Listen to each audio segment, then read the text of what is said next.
Good evening, everyone. I'm your host, Maria Z. Welcome to Uncensored. Today is part one of a four-part series that is going to be dedicated to decoding UN 100, which can also be called Agenda 2045, and what they call the Age of Global Enlightenment.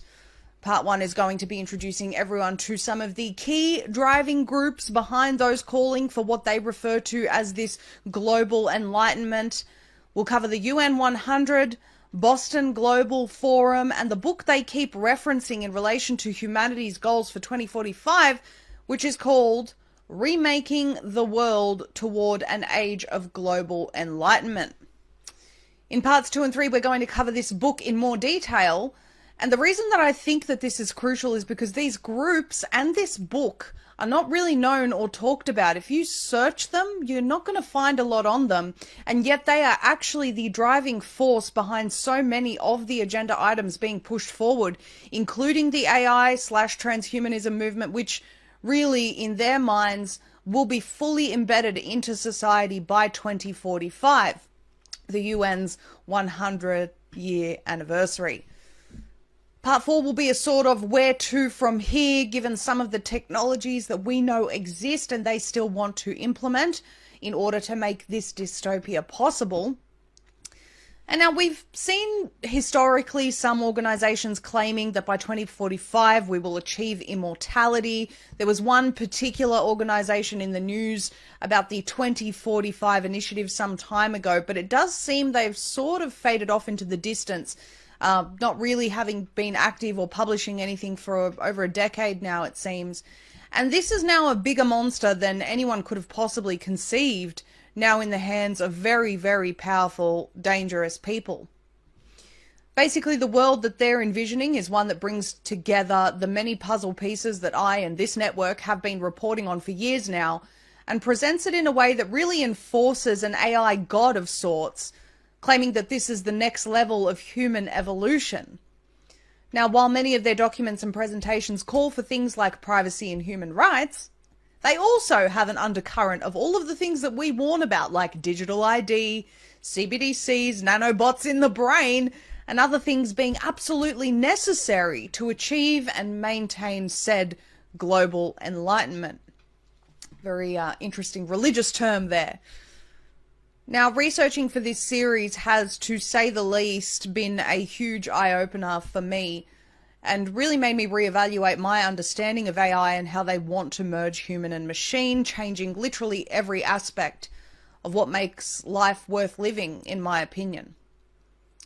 It's also made me realize just how many people are truly blinded by this lie that this is somehow the next stage of human evolution. But what I will say is that it's also given me a lot of hope, because I know that there are far too many humans that will not be part of this system, which I call the beast system, and for good reason. It has built a vision for me that is bigger now than it ever was, of people who are determined to build a system outside of this. And I frequently recall the letter, "The year is 2030, I have no privacy and life has never been better," where the author describes a remnant of people who left the cities and built lives outside of them. And this is truly what I want to contribute to moving forward. And you can watch my analysis of that said letter in the previous 3-part Bio-Digital Convergence series on Uncensored, which I recommend everyone watches, maybe even twice. But without further ado, I want to play a couple of videos which I think really set the scene and accompany the information that I'm going to present in this series quite powerfully. The first includes a few excerpts from a video posted on the Simply Tech channel on YouTube titled "How Life Will Look Like in 2050. Here it is. Since the turn of the century, technology has rapidly improved. Our reality is now filled with things that were mere dreams in the past few decades. Seeing how the past is unfolded, I was curious about what the next 30 years would look like. So I did a little digging into what life might look like in 2050 for us. Let's take a look. Nanotechnology. First, let's take a look at nanotechnology. Over the years, scientists have made exciting developments and discovered numerous innovative applications for nanotechnology. As it stands, nanotechnology has the potential to change life as we know it. Experts in the field believe that nanobots will, in the future, be fitted into our brains to connect us to the virtual world more readily and faster. With the use of brain-computer interface technology, the mind and computer will be one, making humans very powerful beings with access to endless information and solutions to problems that the mind wouldn't be able to solve. If nanotechnology reaches that stage, there may be no need for gadgets like phones and calculators. Well, this is very exciting for the student of the future. Looks like math will not be a universal challenge much longer. 3D print technology. The next tech advancement that we can expect in the future is the rise of 3D print technology. 3D print technology is already advanced, but we can expect it to be even more advanced in 2050. Right now, we have 3D printed tools and homes. In the future, we will be able to print more tools and perhaps even some modes of transportation if bigger machines are built. This technology will also become more accessible to everyone who may want a 3D printer, making the possibilities of what can be printed infinite. If the current trend of open source 3D printable files continues, it will not be long before everyone prints their own large objects like furniture and weapons. Well, here's an idea. How about developing an affordable 3D printer for food? That could be the end of world hunger, despite global warming. Medical. Now we go from the extinction of phones to the eradication of death. Well, by 2050, the finality of death may be a thing of the past. With the brain connected to a computer through BCI technology, the information stored in our brains can be transferred into a hard disk like computer files. That means the data, including memories, can be retrieved and uploaded into another being, maybe a more advanced humanoid robot. This way, the best minds in every field will be preserved and able to continue working on innovations. Artificial intelligence.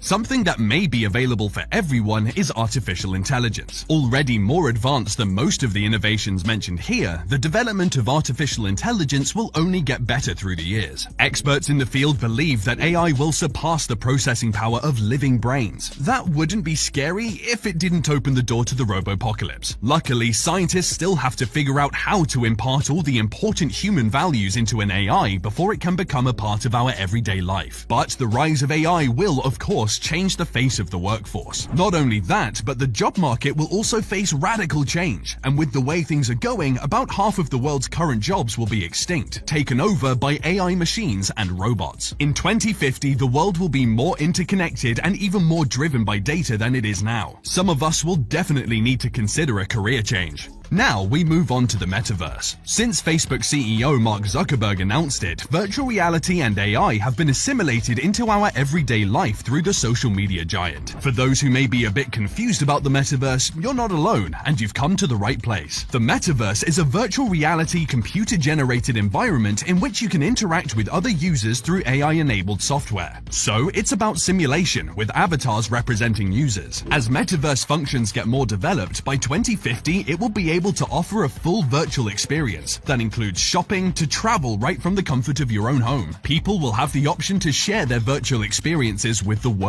Imagine taking a trip to your favorite holiday destination with your family, only you're not physically there. That's what the metaverse will offer. It seems to me like the more we get connected, the more we stay apart. Money.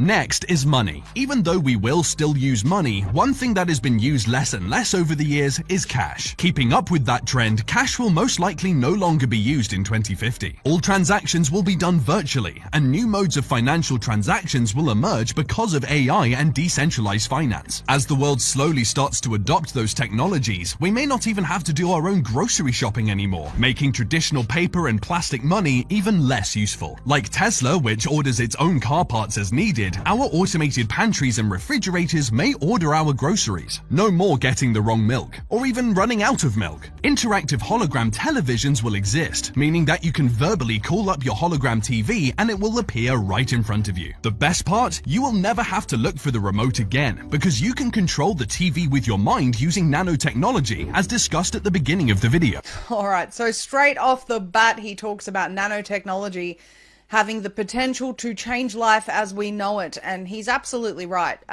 If you've been watching this broadcast and Z Media's other broadcasts, you would know that we've been reporting on some of the findings inside the COVID injections that are very alarming, could be technology that is being used for evil.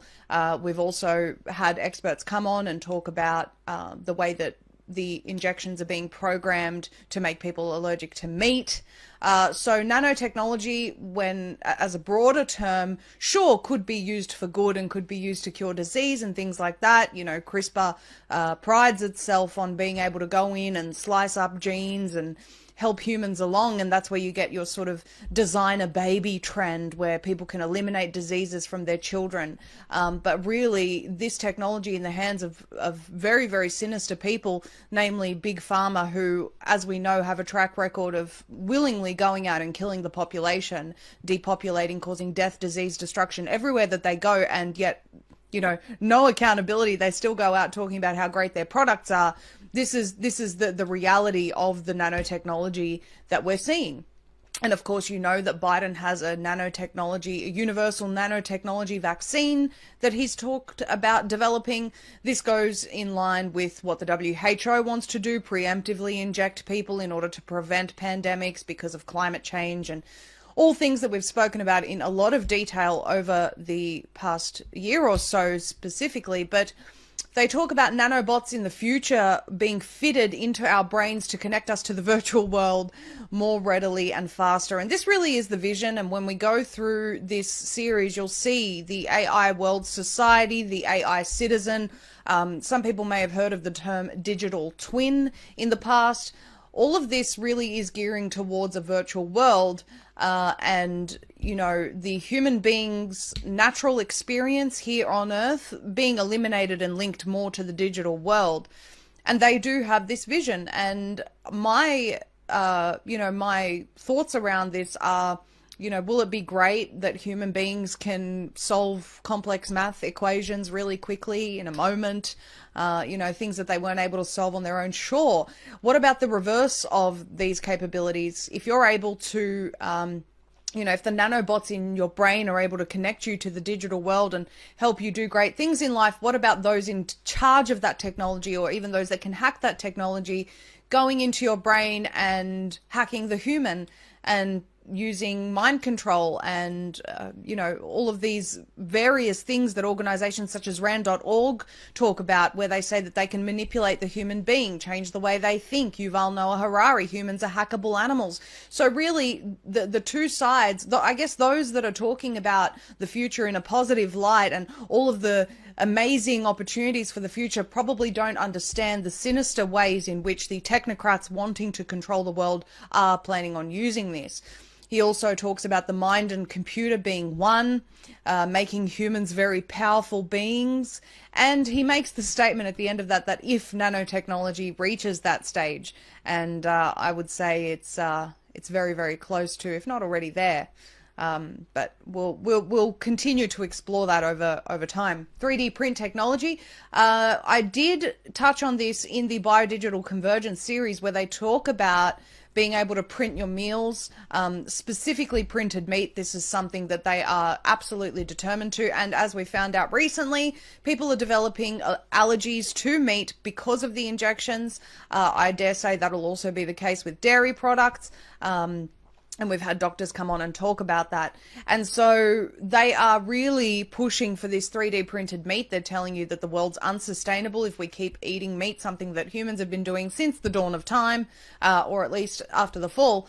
And they are, I guess printing large objects could be very convenient. Again, 3D printing is something that could really revolutionize many aspects of our lives. Perhaps furniture will become unaffordable, and yet if you have a 3D printer that's affordable, which they're saying we will do, maybe you could redesign your place all the time. I don't know what the extent of these capabilities are and how affordable it will be to people, but the main thing is that I think is the worst part about this is that they're encouraging people to 3D print their food. And I just don't understand how anyone could possibly obtain nutrition from that. But if you watch the Biodigital Convergence series, they talk about how AI will decide which vitamins and, things you need to take throughout the day. I dare say injections as well. Or if you have the quantum dot technology inside your body, it will be able to administer that remotely at all times as the nanobots monitor your well-being. And of course, do we trust the people that have put this inside people to monitor their well-being, or are they constantly going to be poisoning them and doing things to control them and manipulate their brains? You decide. So as far as the medical aspect goes, they're talking about never dying, essentially uploading a person's consciousness into another being. This is, I suppose, how they think they're going to achieve immortality. It's, of course, fake immortality. I'm very uncomfortable with the idea of, being uploaded into a robot, but I suppose some people will really go for that if they can't handle the life cycle of life on this earth, which is a speck in eternity. They may choose to upload their loved one into a robot so that they have them with them forever. The main thing is, I suppose, for people to know is that this is artificial. It's not real. It's, I think, playing God. But people, again, will have to decide. And I dare say that they will be tugging on the heartstrings very much when it comes to something like this. And it'll start from the propaganda campaign, I think, is going to start with, don't ever lose your loved one. They go on to talk about medical innovations like curing diseases, and of course we know about CRISPR, and I mentioned that just before. But really, this is not the motive of this technology. It's not the motive of what these people want to do. I'm certain that there are people that work in some of these industries that are good people, that have the best intentions. In fact, when we go through the Boston Global group and talk about the some of the people that I've witnessed in their meetings, they seem like very good, genuine people arguing for the right things where AI is concerned and an AI society is concerned. But I dare say that some of the people at the helm may not be or may not have those same intentions. They also discuss in this video driverless cars and advanced methods of transport that can hover. I note a recent announcement about scientists claiming that they've made advances in this technology, and they've proposed things like virtual roads that change to account for high traffic, and things of this nature inside, of course, smart cities. And we'll play a video about that shortly. But when it comes to artificial intelligence, he makes the statement that luckily scientists still have to figure out how to impart all of the important human values into an AI before it can become part of our everyday life. I would definitely argue that that's not ever going to happen.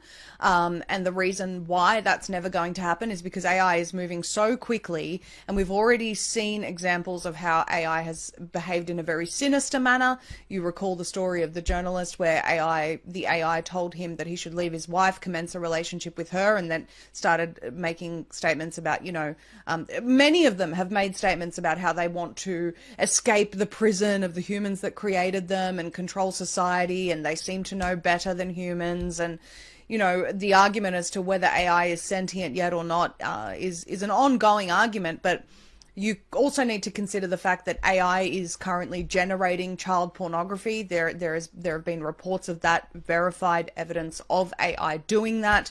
So when you talk about, luckily the scientists that are working on this still have to figure out how to impart human values. It's already gone past that stage, and we're at the stage where AI is doing wicked things. And wants to do wicked things and is doing them on its own despite what it's been programmed to do. And I don't think that they're ever going to be able to get control over this. And that is a very, very alarming thing indeed. They also talk about workforce AI. We recently, on a Zero Time broadcast, spoke about how they're predicting that in western suburbs of Sydney and other suburbs across Australia, it's going to create a rust belt situation, essentially, where most white collar workers are going to be displaced out of a job and displaced from their homes because they cannot afford their mortgages. AI is going to explode so quickly and overtake their jobs that it will happen in a time frame that's even quicker than they're able to upskill and find suitable employment. So really the aim is to eliminate humans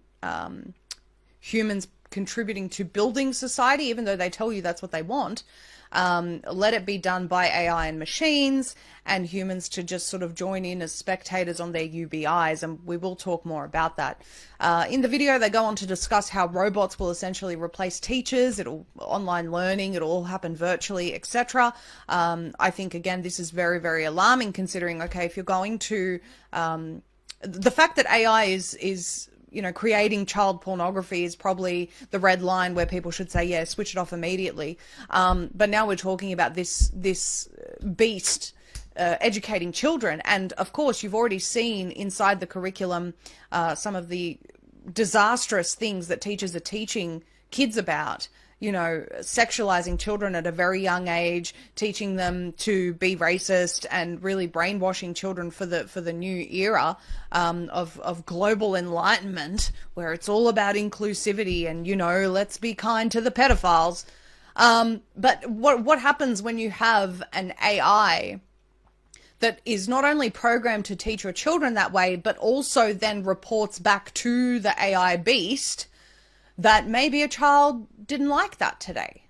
What happens to your child if it engages in this kind of learning? And so I would caution people, if you are currently, allowing children to use an AI tool for learning, be very mindful of the fact that it's collecting information about your child, potentially feeding it to a digital twin that's being created of your child. And we will talk more about digital twins in the future, but this is really, really alarming. What beast is it that we're feeding, and how much does it already know? All very important questions. Now, finally, or not finally, actually, he talks about the metaverse. This is something I really want to spend a bit of time on. So he talks about it being about simulation. By 2050, it will be able to offer a full virtual experience. And then he says, imagine taking a trip to your favorite holiday destination with your family in the metaverse. So we've already seen the headlines about how planes in and out of Australia, flights in and out of Australia, I should say, will have to be banned in the future to keep up with our net zero promises. The conditioning people not to travel has been an ongoing agenda. I would say that things have contributed to that, such as pilots being incapacitated, and constant chaos when it comes to people going to the airports, not enough staff there, people waiting for, lines and lines and lines of people waiting to even get into an airport, problems with airport security, things like that. We've seen a lot of that all over the world, and it really did increase after COVID. And so they said that this was just post-pandemic problems. I don't understand why that would be the case, why post-pandemic problems would cause pilots to have medical emergencies mid-flight. It's probably got something to do with the poisonous injections that they were all forced to take. But really, again, so many people don't feel safe flying now, and I don't really blame them. And so the solution will be taking a trip with your family to your favorite holiday destination with your family. But it's not even that, it's sold to you as you have this amazing ability to explore all of these wonderful places on Earth, and yet you don't actually have a choice. You're not allowed to fly there because of climate change. So you have to explore it virtually. And by the way, while you're exploring it virtually, you have to be a very good AI citizen. We'll talk more about that as the series goes on.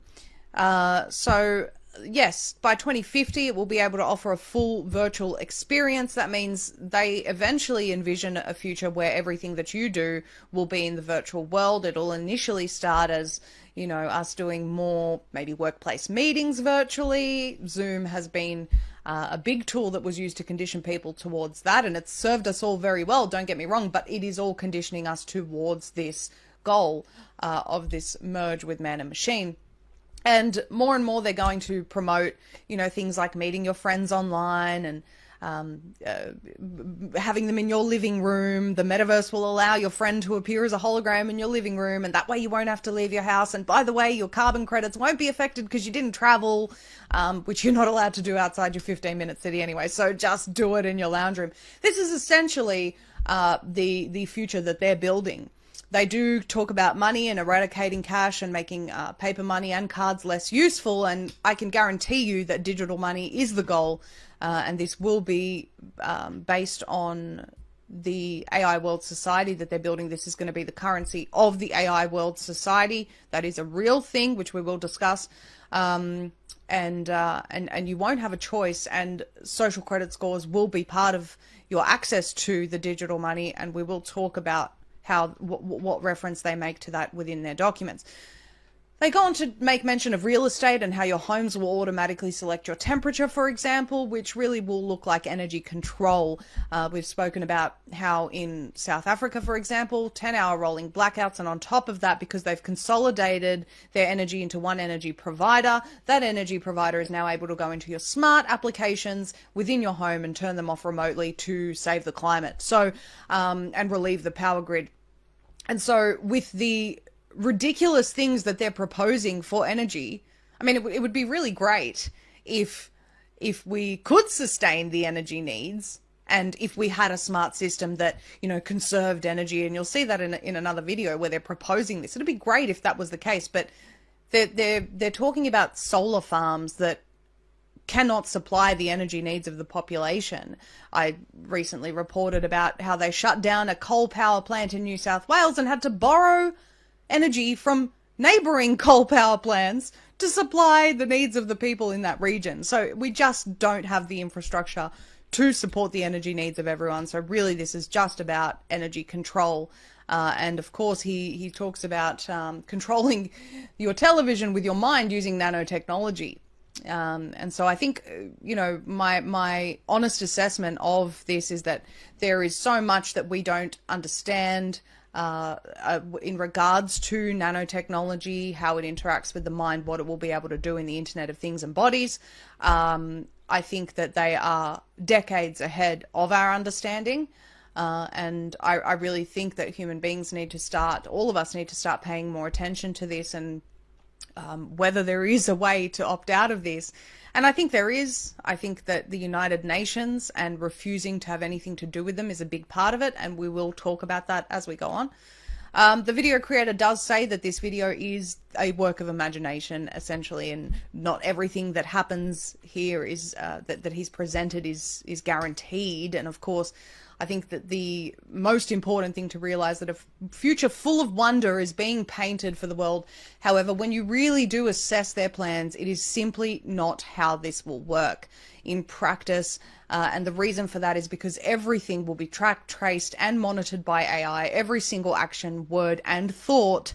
And this should terrify everyone. But for some reason, it just doesn't terrify the masses. Maybe because they don't understand what this really means, and they don't understand the risks.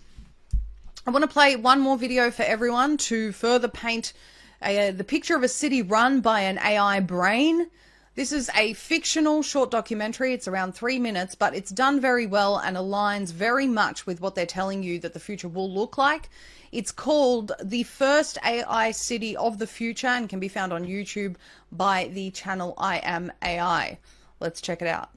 The AI City of the Future, a city built around different levels of artificial intelligence, with a central AI brain that receives and sends data to all of the connected machines in the city, from the surveillance drones, the self-driving cars, to the drone delivery apartment buildings, and so much more.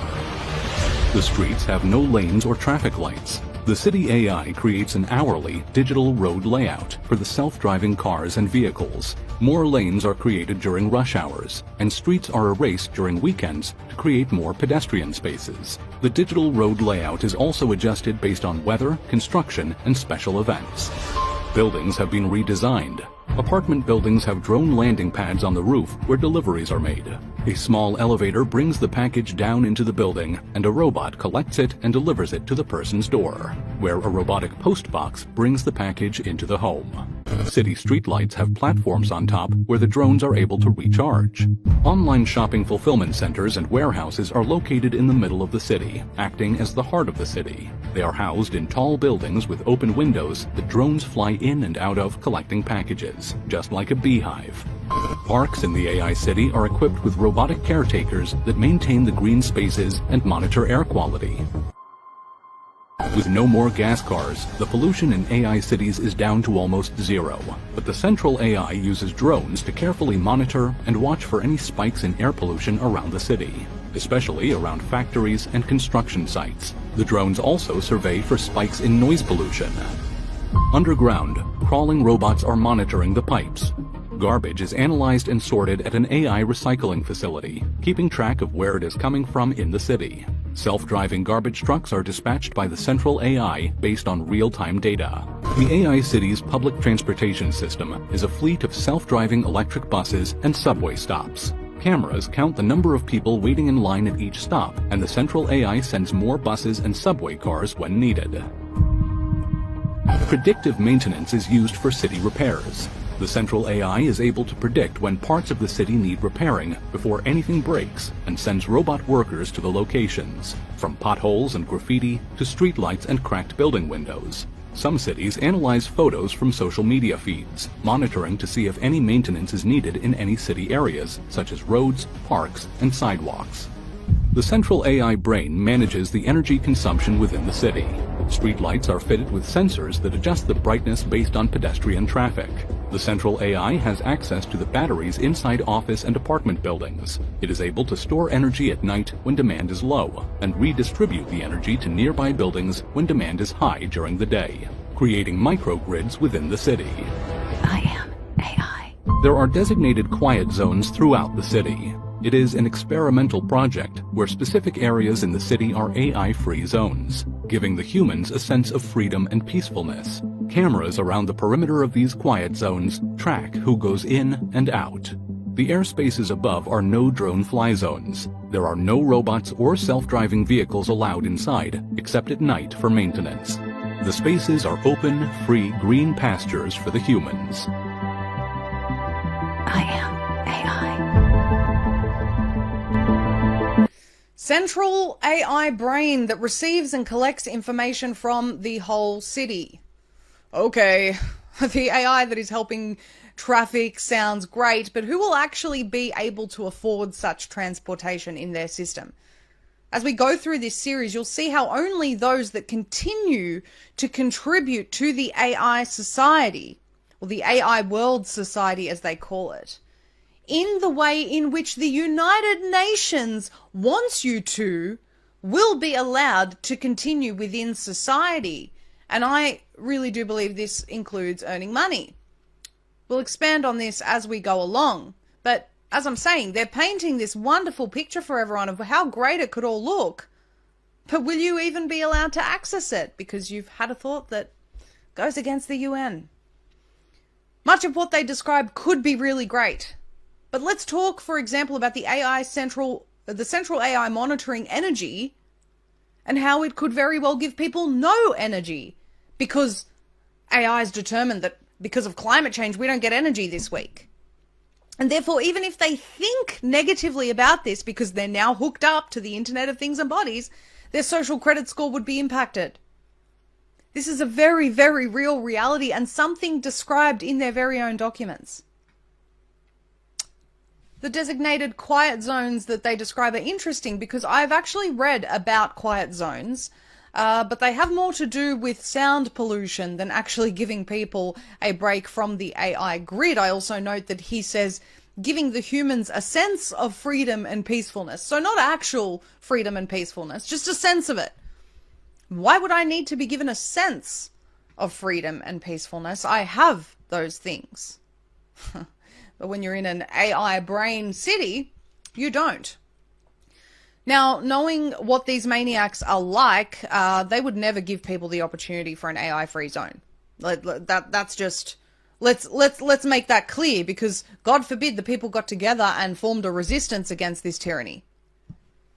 But to be honest, it may not even be possible once the 5G and satellite grid and everything else is synced up and quantum computing becomes reality. And, you know, we're kind of already there in terms of the huge advances that they've made on quantum computing. But on top of that, they go and give AI control over it. I mean, you're talking about a hideous existence. And we spend a lot of time talking about what's happening now, but as I said before, their vision for the future and their progress towards it are far more advanced than I think I could possibly conceive. But we will try throughout this series to unpack it. I mentioned a couple of key groups that people need to be aware of that are driving this. Firstly, we need to look at the UN 100 website. So here is UN 100, the United Nations Centennial Initiative, remaking the world, the age of global enlightenment. And you can see that right under their logo. They're also partnered with the Boston Global Forum, whose logo looks very similar to the World Economic Forum. And you can see they haven't posted a lot over this year. Their last post here is February 2023, but I think it's very important to look at. It says that the United Nations Centennial Initiative's co-chairs invite leaders, artists, and writers to accompany in building an age of global enlightenment. So they talk about their immediate initiatives being every person an innovator, creator, aiming to empower individuals to unleash their full potential. We strongly believe we are moving towards an artificial intelligence world society. This is a key term throughout this entire series, AIWS. And of course, I probably should have mentioned this at the start. They say that they are writing with a mission to create a new era of global enlightenment in the run-up to the 100th anniversary of the United Nations in 2045. A unique opportunity for us to come together. And of course, the globalists always say that everything is about achieving world peace, coming together, creating a universal movement, universal religion, so on and so forth. I think it's interesting. They just held, there was a conference that was just held in India, and they spoke about how we really need to draw on some of the spiritual principles from these enlightened leaders as we move towards world peace. But really, they never really promote Christianity in their texts. I haven't seen any of that. I've seen a lot about enlightenment. I've seen a lot of New Age talk. They're happy to embrace other spiritual concepts, but not Christianity. Why is that? Anyway, so they say that their immediate objectives, of course, as I've said, artificial intelligence world society, where AI assistants can address so many of the preoccupations of our everyday lives, allowing people-led innovation and creativity to transform our world and drive progress in every sphere of society in a true liberation of human flourishing and enlightenment.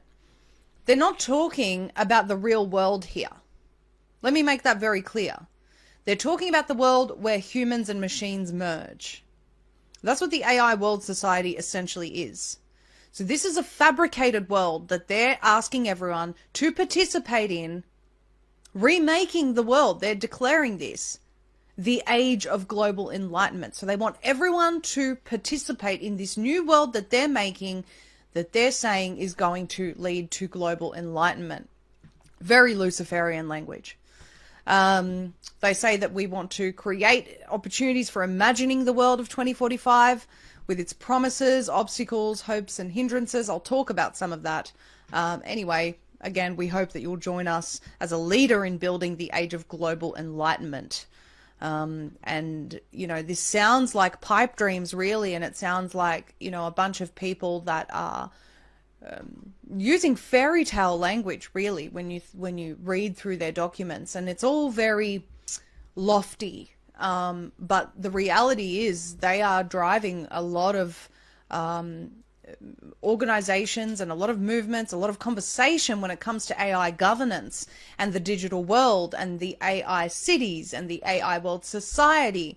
And so I was astounded to see very, very few videos viewed on their YouTube channel, but I did sit through some of those presentations. They were really dry, and the agenda, the undercurrent of the agenda was clear in some of those, and I will talk about that as we go on. But a few terms that I think people need to be understand and familiar with. Of course, their introduction to the UN Centennial. They say that it was launched in 2019. They make a lot of references to how, the the COVID pandemic has just turned our world around, and thank goodness for vaccines and so on and so forth. And they make a lot of references to healthcare and access to healthcare. That's what they call people having the availability, people being pushed into getting a bioweapon. They call it access to healthcare. And of course, a lot of this is my opinion, but I do have a knack for decoding some of these documents. So keep that in mind as we go through them.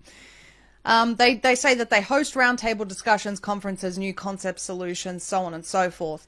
And again, in short, their mission is the UN Centennial Initiative, Remaking the World, the Age of Global Enlightenment. They've published a book, and we're going to go through that book and what it actually means in the next 2 parts. And again, so important for people to understand, because this book is what keeps being referred to by these groups as the reason why we need to shift. And the concepts explored in this book, including AI governance, including AI democracy.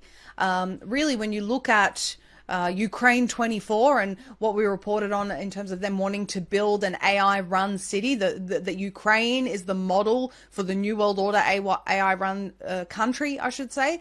That is what we're talking about here. So if you haven't watched that expose on what Ukraine is actually about, I'd encourage people to watch it. The Boston Global Forum is the organization that is working in conjunction with UN 100. You can see here Ursula von der Leyen, this gentleman who was also assassinated. Perhaps his ideas were too, maybe he was too concerned for the well-being of humans. I don't know. But he was part of this some time ago. God rest his soul. Because from what I can see, he was making positive contributions. They just held a summit called Civil 20. This is the one that I was referring to in India. And they've actually made policy recommendations for G20. I haven't been able to locate those published policy recommendations, but I'm sure we'll find out the next time G20 comes around. If you go to About Boston Global Forum, you'll see that they were also established in 2019 in collaboration with the United Nations Academic Impact, launching the United Nations Centennial Initiative. Again, they referenced their major work, which is this book that we're going to go through. And they say that more than 20 distinguished leaders, thinkers, strategists, innovators put forth unprecedented approaches to the challenges that lay before the world. These contributors include President of the European Commission, Ursula von der Leyen, who is just nasty, nasty woman, as you would all know.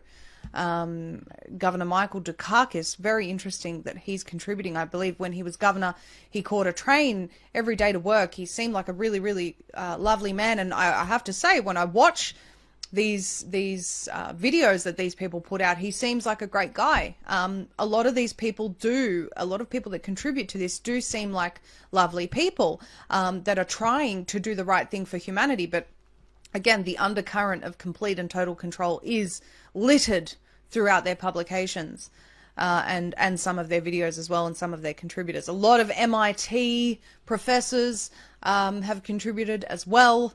We know that, Gates has worked with MIT to fund things like quantum dot technology. So lots of interesting things that come out of MIT. By the same token, Dr. Stephanie Seneff is an MIT researcher. She's a wonderful, wonderful human being, and she's been very outspoken on the COVID injections. So where I've said again before that not everyone is in on it, I genuinely mean that. I think there are a lot of good people working within these organizations thinking they're helping humanity.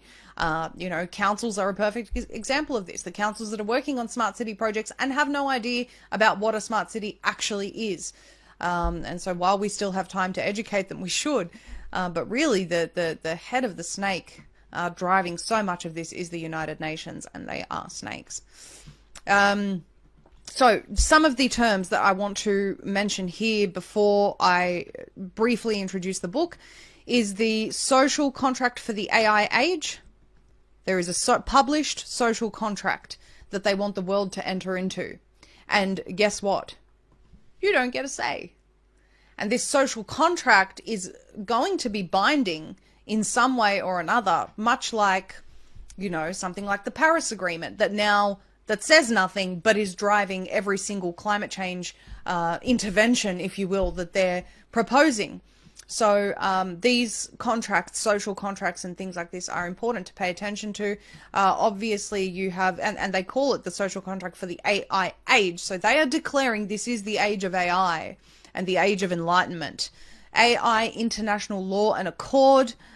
Interesting contributions from some people in relation to that. I watched a video where there was some, very cluey and good people contributing, saying that really the red line was handing over the judicial system to AI, and then you had Mark Rottenberg, who's a contributor here to many of these discussions and publications, really pushing the people that were saying, no, we can't do this, we still need human governance. You could see that he was pushing them to come to the conclusion that really we have to hand over the judicial system to AI. And we've seen that in the Ukraine 24 videos, where it talks about, no more red tape, no more bureaucracy. AI will run the court systems and so on and so forth. So very, very alarming. You also have here the Global Alliance for Digital Governance. I have a bit more information on that, and the AI World Society Ecosystem and the AI World Society City. So that is something that we will talk about in more detail as we go along. There's the final parts of that page here for everyone to see: the Global Alliance for Digital Governance, AI World Society, and the AIWS City. So basically, I've read through the entire book that they published and what they are basing their future dreams and visions on, and calling for laws, calling for governments, calling for everyone, every single person to enter into a social contract. We've seen references from the United Nations talking about digital citizens. I find this talk and this language very alarming, particularly when you understand what they want to do with AI world society, digital citizens, and how this will all be really a virtual world that they're building. Who even knows whether real life will be accessible by people, because it's harming the planet, of course. And I really think we're entering into a time where the creation will be worshipped above the creator. We're seeing this with the earth worship narrative that's just being pushed everywhere. This is at the core of the climate change narrative. So the next segment of part 2 of this series, we're going to go into the book. I'm going to talk about how what sort of laws they're looking to impact or enact. Some comments from Ursula von der Leyen and some of these people, and we're really going to dissect what sort of a world they are trying to build following this introductory piece, which I hope has been informative. So I will see you later on in the week. Tune in for part 2 and share this information everywhere, because really this is how they're going to be shaping the world, using these key documents. Very, very important. The New World Order has openly declared war on the free people of the world, and now they're telling us to expect catastrophic cyber attacks over the next 2 years. Weather events, no power, grids down, mobile cell services out. Contact your loved ones anywhere, anytime with the satellite phone store. The Bivy is a revolutionary GPS-based device which allows you to send SMS messages via your phone even if you have no mobile or cell service. Galileo will ensure you always stay in contact with Z Media, other trusted information sources, and your loved ones that can update you in real time in the event of an emergency. Don't be caught out and unprepared for the unprecedented times we are living in. Stay 10 steps ahead through secure, encrypted communication. Visit sat123.com/Maria and prepare yourself and your loved ones now. Good evening and welcome to part 2 of this series, focusing on UN 100, Agenda 2045, and what I'm calling the AI apocalypse. This is Uncensored. I'm your host, Maria Z, and it's an honor to be with you today. If you missed part 1, please do go back and watch it. This is making up a 4-part series that we're doing on this particular topic, with much more to come in the future covering transhumanism and the AI apocalypse. But this is really setting the foundation, or at least part 1 really sets the foundation for this series at least. You would recall in part one that we explored some of the visions of the futurists and what the future is being painted as versus what it will really look like under the tyrannical reign of the United Nations, which is being tasked with this important role of introducing things like this new social contract for the AI age, monitoring AI citizens and what they call digital citizens and things of this nature. And of course, we've had many steps towards this, including a global health pass, digital ID, central bank digital currencies, but it really does transcend beyond just living your regular life with transactions happening in the digital world. This is really painting the merger of humans, computers, machines, so on and so forth. Now, in part two of this series, which we will be covering today, is the first half of the book that they continue to make reference to, which is titled Remaking the World Toward an Age of Global Enlightenment, which is in no uncertain terms a Luciferian phrase. Satanists all consider their god Lucifer to be the enlightened one, and this is being implemented under the cloak of universal religion, earth worship, and world peace. That's the agenda in a nutshell. But what does it actually look like in practice? Well, that's what we'll aim to showcase within this series, at least in part. Now, at a first glance, you would think that the Boston Global Forum is a small organization, no one really worth paying attention to, but I can assure you that is really not the case. And the other organization that we spoke about was the UN 100, also seemingly harmless, not really doing a lot out there in the public space, but I can assure you that that really isn't the case. In fact, they're basing so many of their plans on this vision for UN 100, what the world is going to look like by 2045, which is the 100th year anniversary of the United Nations, and what sort of laws and changes need to be made into society, including all people on Earth who have access to the internet being entered into this social contract that none of us asked for or agreed to. One of the contributors to this book about the age of global enlightenment is Ursula von der Leyen, president of the EU, who has been a promoter of energy rationing, surveillance, mass surveillance, vaccine passports, mass injections, destroying human rights, etc., all the while claiming that she's promoting human rights, of course. And the brand of politician and world leader that we've seen over the past 3 years are all committed to these things, and we've seen huge advances in some of these areas of the agenda, such as the WHO announcing their global digital health pass, every single citizen of Earth needing to constantly be up to date with whatever injections of the day Big Pharma wants to push. We've also seen central bank digital currencies being introduced everywhere around the West and other countries as well. This is, of course, programmable currency, able to expire at a certain, needs to be used by a certain time and can't be used for certain purchases. Banks have already started making changes to their terms and conditions, particularly the Big Four here in Australia, to ensure that they are able to control your purchases. And of course, all of this links to the behavior that they want an AI citizen or a digital citizen to adhere to within the AI world society. So when people picture this, as I said, they think about living in the world regularly with the option of having a digital life intertwined with that, but that's not really what they're talking about when they reference an AI world society, and you'll see as we go through this book what it actually means. So here it is, UN 100, Remaking the World, the Age of Global Enlightenment. They say that remaking the world toward an age of global enlightenment, the United Nations Centennial Initiative. You can see here that the United Nations Academic Impact and Boston Global Forum are on the front page, and they're also listed as the sponsors. As a reference point, you can look at the Wikipedia entry on the United Nations Academic Impact. It clearly says that it is a United Nations initiative to align institutions of higher education, scholarship and research with the United Nations and with each other. In other words, the UNAI aims to support the realization of the Sustainable Development Goals, focusing on the reciprocal relationship between education and sustainable development.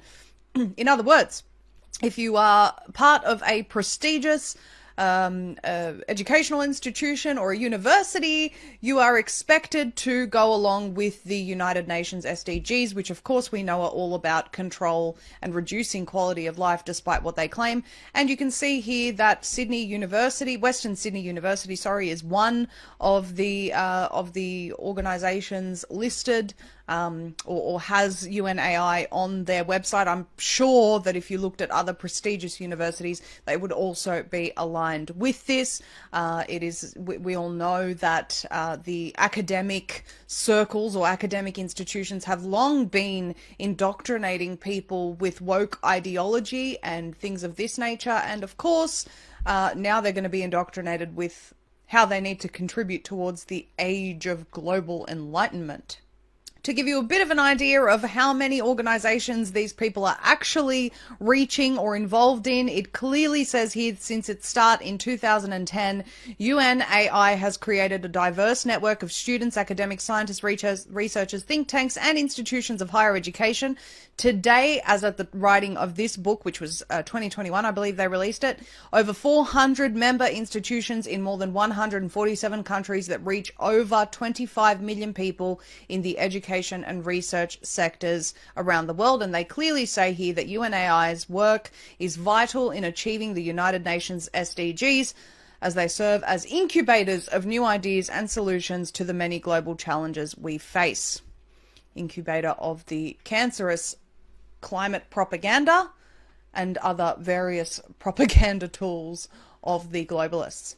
As far as the Boston Global Forum goes, they boast about the fact that they host conferences every year. They've done this with Harvard University, as well as on BGF's online forum. You can find their videos online. Really, they don't get a lot of interest. Not a lot of people are watching their videos, which I was very surprised about. And I really couldn't find anything on Rumble about these guys, which means that, I think that's one of the reasons why these reports are so crucial and this entire series is so important, because these people are widely unknown and yet are driving so much of the future vision. And if we go down to the United Nations Centennial Initiative, it says that it was launched in 2019. They host roundtable discussions to explore concepts and solutions as we head to the global landscape in 2045. And they say, always referencing this age of global enlightenment, and they say that their efforts are being done to reshape the global landscape by 2045. You can find some of their websites here, un100.net or https://un45.org. And again, we've covered some of the information that's featured on those websites, but you are absolutely welcome to explore those at your leisure. Now, one of the contributors to this piece is Vint Cerf, who is also known as Father of the Internet, Vice President and Chief Internet Evangelist for Google, co-author of Social Contract for the AI Age, and a 2019 World Leader in the AI World Society Award. Now, I found something very, very strange from Vint Cerf. And it's on the United Nations website. It's called UN 75, An Unexpected Message from the Future. Talks about how 2020 marks the 75th anniversary of the founding of the United Nations, and they're really trying to shape what the world will look like in 25 years when the UN celebrates its 100th anniversary. They again reference UNAI here. But this is really bizarre. I found this really bizarre. So Vint Cerf gave a speech, or he actually, it says he contributed this article, and widely known as one of the fathers of the internet, Cerf is the co-designer of the TCP/IP protocols and the architecture of the internet. He's served in executive positions at MCI, Corporation for National Research Initiatives, and the Defense Advanced Research Projects Agency, and on the faculty of Stanford University. Listen to this. I was recently experimenting with some extremely high frequency receivers in the 125 gigahertz band when I detected an unexpected but strong and repeated signal. I recorded it, and after a considerable effort using sophisticated machine learning tools, I was able to decode the signal. It appears to have come from the future by a means unknown. The message read as follows. I'm not going to go through the entire letter here, but first of all, I just want to mention it is very, very strange. It doesn't say here that it's a joke. It doesn't say that he's, using it as an art piece. And I've looked for, articles relating to Cerf's message from the future, and I can't really find anything else. All I've been able to find is this that was posted by the United Nations claiming that he received a message from the future. Now, it is just bizarre that the United Nations, who are supposed to be non-conspiratorial and really against misinformation and all of the things that they claim to stand for, are publishing someone claiming that by accessing some high frequency using advanced machine learning and specialized tools, they've received a message from the future. So now the United Nations is saying, based on some time traveling device, where we've received a message from the future, it's really embedding that we need to move towards this UN 100, all these goals for UN 100. That is really just, for me, embedding or cementing the fact that these people are serving Satan and that they are engaging in spiritual practices to further their agenda. This is also evidenced by this recent meeting which the Boston Global Forum was involved in, as I said in part 1, where they talk about wisdom from certain spiritual leaders and things like this. They really are engaging in a new age religion, if you will, but it really is the religion of universalism, eventually leading to the one world religion, and these people are for it. So while they eliminate religious rights from the true religion, they are pushing their religion, and believe you me, it is a religion. But I'll go through this a little bit. So it says, to you who have successfully received and decoded this message, greetings. We are sending this message back in time from 2045 in the hope that its recipients will recognize the profound importance of the period from 2020 to our present. We are at the cusp of the middle of the 21st century. The past 25 years have been critical to our survival as a society and a species, for it was in 2020 that it was finally recognized that our only hope was to focus intensely and resolutely on the development of new technologies to cope with the crisis of global warming and its side effects. So the United Nations is publishing an alleged message from the future that was received through some really high frequency that only Vinton Cerf had access to, that he was able to decode, to tell them that they're on track for climate change. I mean, this is so bizarre and alarming and completely discredits this organization.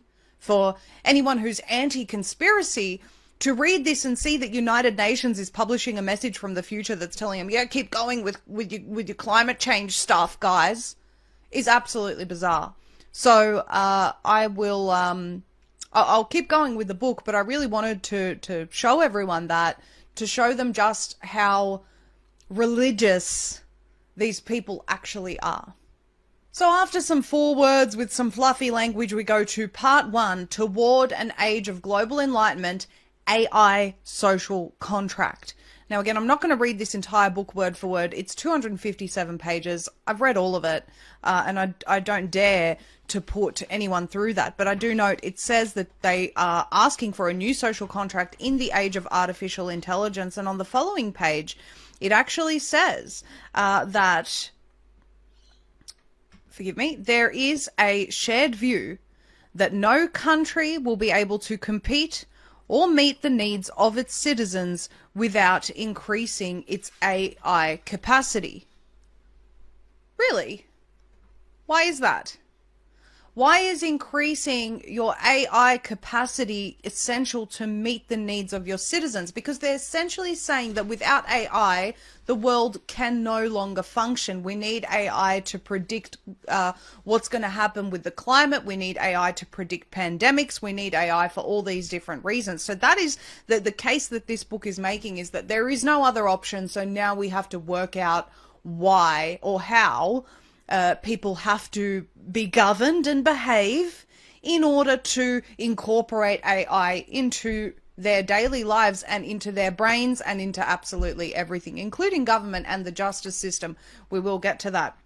When you go down to the foundations, it says, of course, that consider, for example, how the COVID-19 pandemic urgently requires a new society with a new structure and order approach. And of course, we know that we started to see the words New World Order publicly on display once the era of COVID-19 was introduced. This was, of course, the first step to really embedding the New World Order into society and changing the world.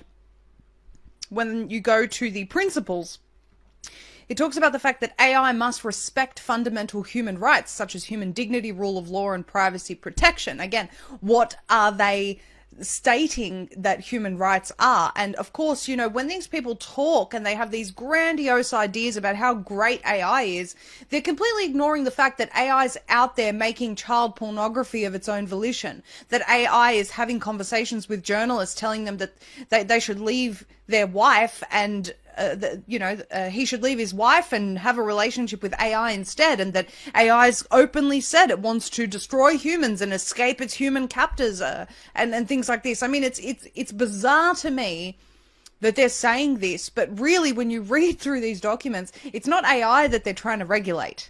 It's the people using it. So it goes on to say AI systems must be considered from a multi-stakeholder perspective for the individual and society as a whole. The social contract for the AI age is a basis to achieve sustainable and inclusive development for a global community that is fair, equitable, and prosperous. Now, prosperous really means only if you're contributing to the AI world society, and that is evident later on in the book. Equitable really means as long as you're going along with whatever gender nonsense they bring. You know, anyone can be anything. You can be a caterpillar if you want these days. And a people-centered economy, apparently. Social contracts should be transparent and accountable. I ask, has anyone been consulted? Has your government told you that the United Nations that they're aligned with are asking all citizens in the world to agree to a social contract? No, they haven't. So at what point is it transparent? It doesn't seem to be transparent to me, because none of us have been informed about this.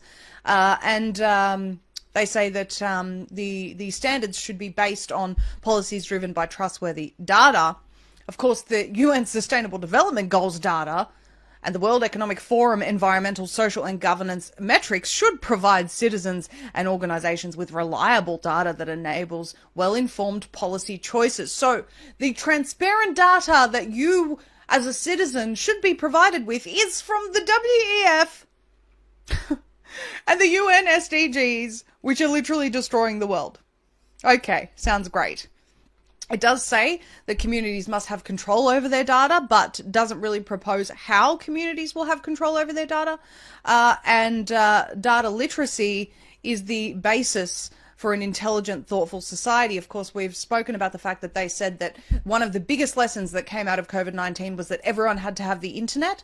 I don't know why that would be the case. Why would everyone having the internet stop a pandemic? Well, they would argue that it's because AI has to have access to whatever's happening with people's behavior, thinking, encroachment on natural habitats, in order to predict whether a pandemic is likely and tell you which vaccines you need to get today to stop the pandemic. That is really the future that they're describing. So in some of their commitments, they actually say that each individual has the right to access the internet and any website or any news system without restriction. But of course, news systems are only mainstream media. And I find it fascinating that accessing the internet is a human right. Why? There are plenty of communities that live in the middle of nowhere on some deserted island that didn't suffer with COVID, don't really have an issue until globalist organizations come in. But it's a human right, you see, and there is a very, very clear reason why everyone needs to be connected to the internet. It has to do with them being able to see the Antichrist when he comes. Mark my words, whether you believe it or not, that will be the case. If you don't believe me, wait for the day that a one world leader who's going to bring peace and calm in an era of calamity is introduced, and watch the world absolutely swoon over him. And when that does happen, remember my words, because it will happen. And on that day, do not follow him. All right, so it talks about under governments and collaborations between governments. I'll scroll down. It actually talks about the United Nations should extend international human rights standards for AI and create a UN convention on AI and establish a specialized UN agency on AI. So basically what they're telling you is that they want the United Nations to be in charge of all digital citizens, AI world society citizens, and they're calling here in this document for the UN to be the leader of that. We know that Antonio Guterres proposed an emergency platform recently where anyone that is a member state of the United Nations basically agrees to hand over all power to him in the event of an emergency, including events in outer space, pandemics, cyber attacks, and all sorts of things like this. So really they're poising the United Nations to be the world leaders. The conditions for businesses, of course, are very much about restricting them further. And basically anyone who doesn't comply will not survive in the new world or the age of global enlightenment. It does say here that businesses must enable independent audits. Those independent audits, if they're anything like the pharma audits, will, come down hard on people doing the right thing and leave all those alone who are doing the wrong thing. And of course, businesses must adopt common AI values, standards, norms with penalties for non-compliance, and companies will be incentivized to do business only with companies and countries that uphold the social contract for the AI age, which means if your business does not bow to the woke agenda, or which is also the sustainable development goals and everything that comes with it, if your business doesn't bow to that, you will not be able to continue functioning in their society. It also says that they must endorse Supply Chain 2020, which of course is in line with the Sustainable Development Goals, cannot operate outside of that. If we go down to civil society organizations and community, again, not going to read this word for word, but there is the rights and responsibility of civil society organizations. It does say that they must participate in the making of AI rules and norms. It says that they are also needing to monitor governments and firms with respect to common values. So, and promote those, by the way. So where you're seeing all these companies and we say, go woke, go broke, everyone who is part of the AI world society will be expected to behave in that manner or be cast out. So let's look at the implementation of the social contract.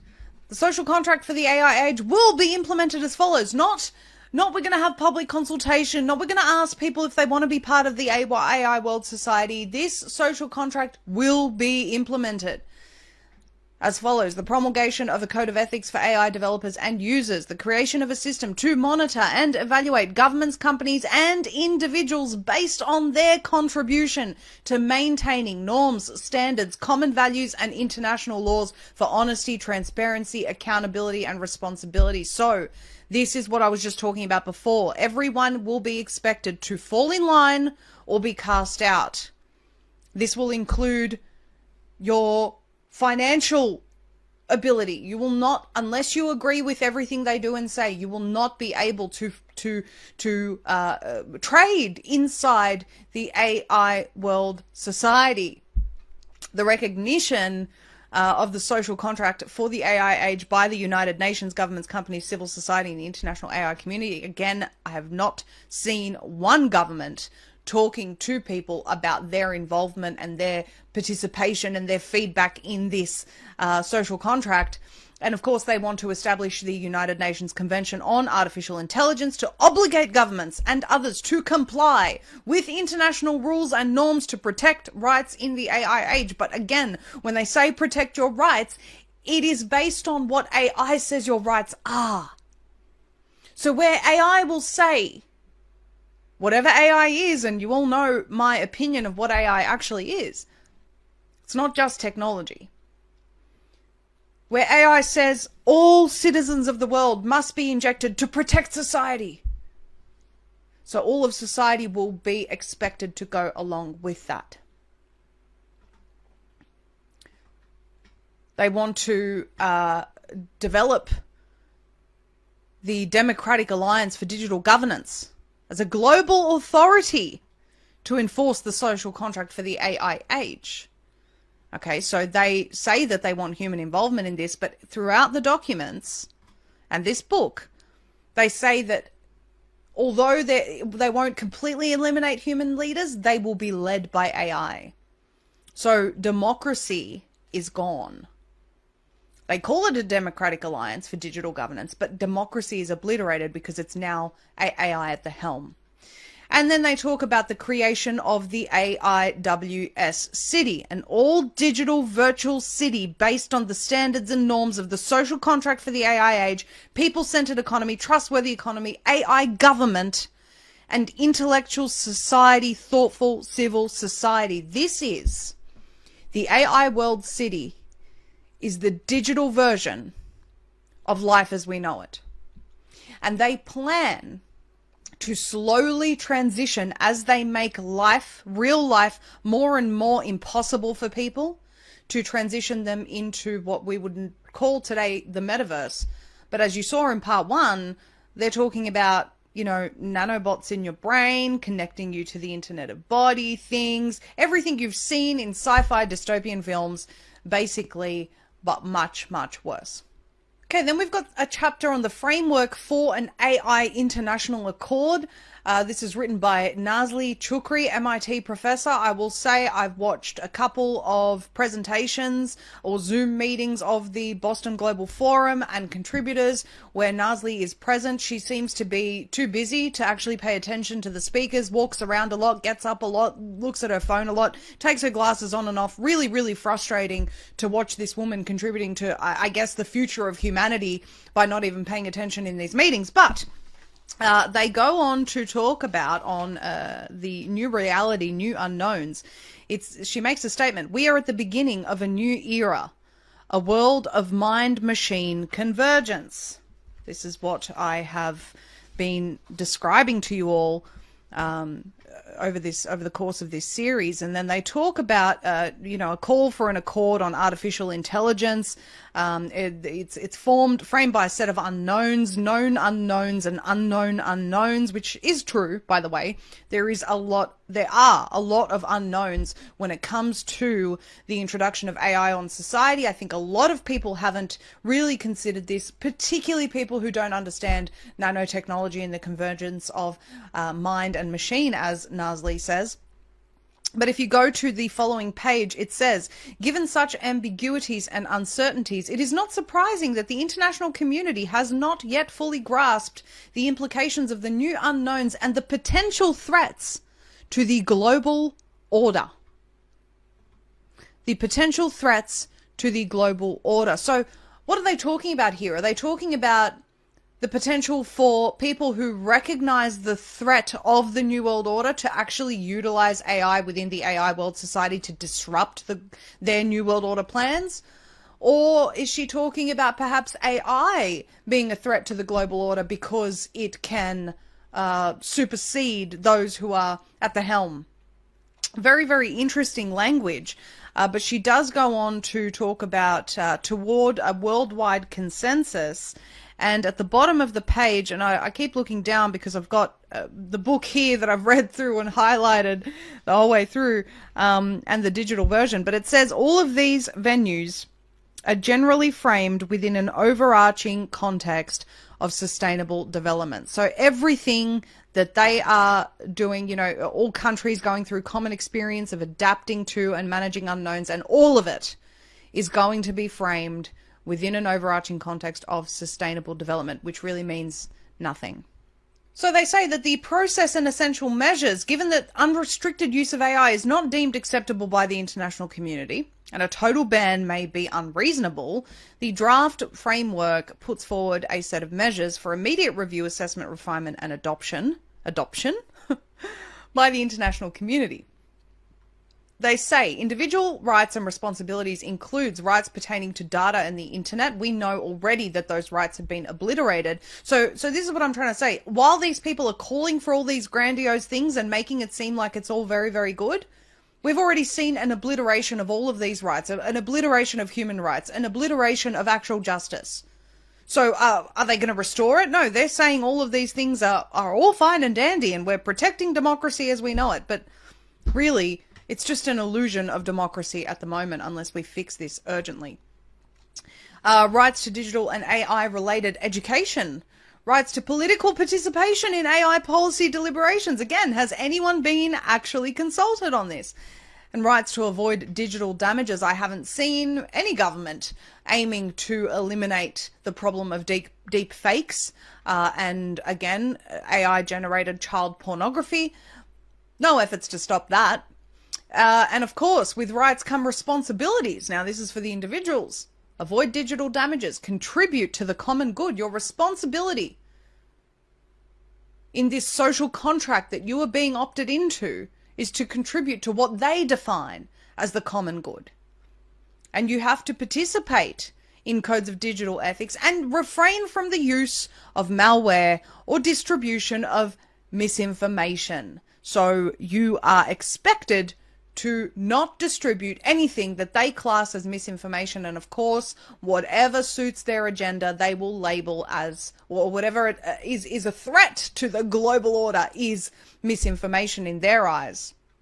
And so they say that governments are required to implement the AI governance policies and norms adopted by the international community. So all of these, misinformation bills and censorship of citizens online and, silencing you, stopping your business from functioning, all of these things they're asking governments to continue to do. Not asking, telling them they are required to.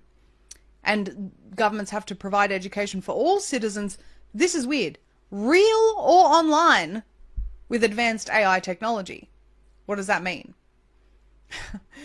Well, digital citizens are those that will be operating in the digital world or the AI world society or the AI city and not really, spending more time in the digital world than the real world, of course. And they want to design, incentives and directives for responsible AI use and so on. On the next page where they talk about collaboration among states, they expect that states will establish a worldwide alliance towards digital governance. Worldwide alliance toward digital governance. And they say that the United Nations, as well as all international organizations, are expected to enable and support sustained data collection and analysis. So constantly, the United Nations and all international organizations involved with this will constantly obtain sustained data collection and analysis of people, provide guidelines for AI knowledge and education, create support systems for global digital ethics, which is of course what they say, legal foundations for management of AI. And it's interesting because they talk about international judicial systems devoted to AI applications. This is where I will say I watched one of their presentations, and they were asking for input from other people, and you had a lady from MIT, really kind lady, seemed to really be switched on. She was saying that that's a red line for her. You cannot have AI involved in the judicial system. This still needs to be managed by people. That way you ensure that you avoid bias, or the humane aspect still needs to be involved. And the guy leading the conversation was really not happy with that answer, and so he asked for input from another person. That person's name was Frank. He was saying the same thing, and the host, Mark Rottenberg, I believe his name was saying, well, we really need to kind of accept this. Basically, I'm paraphrasing, but we really need to accept that AI will be managing the judicial system. And in the end, there was a lot of pushback from the people on the call, and he kind kind of moved on. So it wasn't really, this is what I'm saying is they're giving the illusion that they are obtaining public participation in developing these frameworks, but really they have their goal and they're going to push people towards it. And then they've got their token contributors in there giving their opinion, but they'll go ahead with their goals anyway.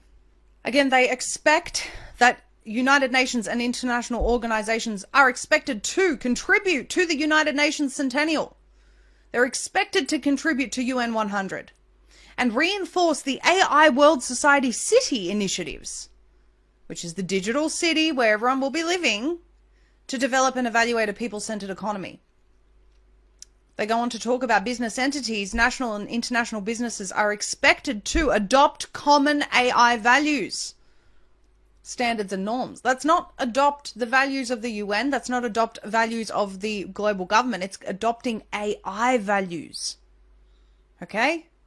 And support sanction systems to enforce a rules-based international order.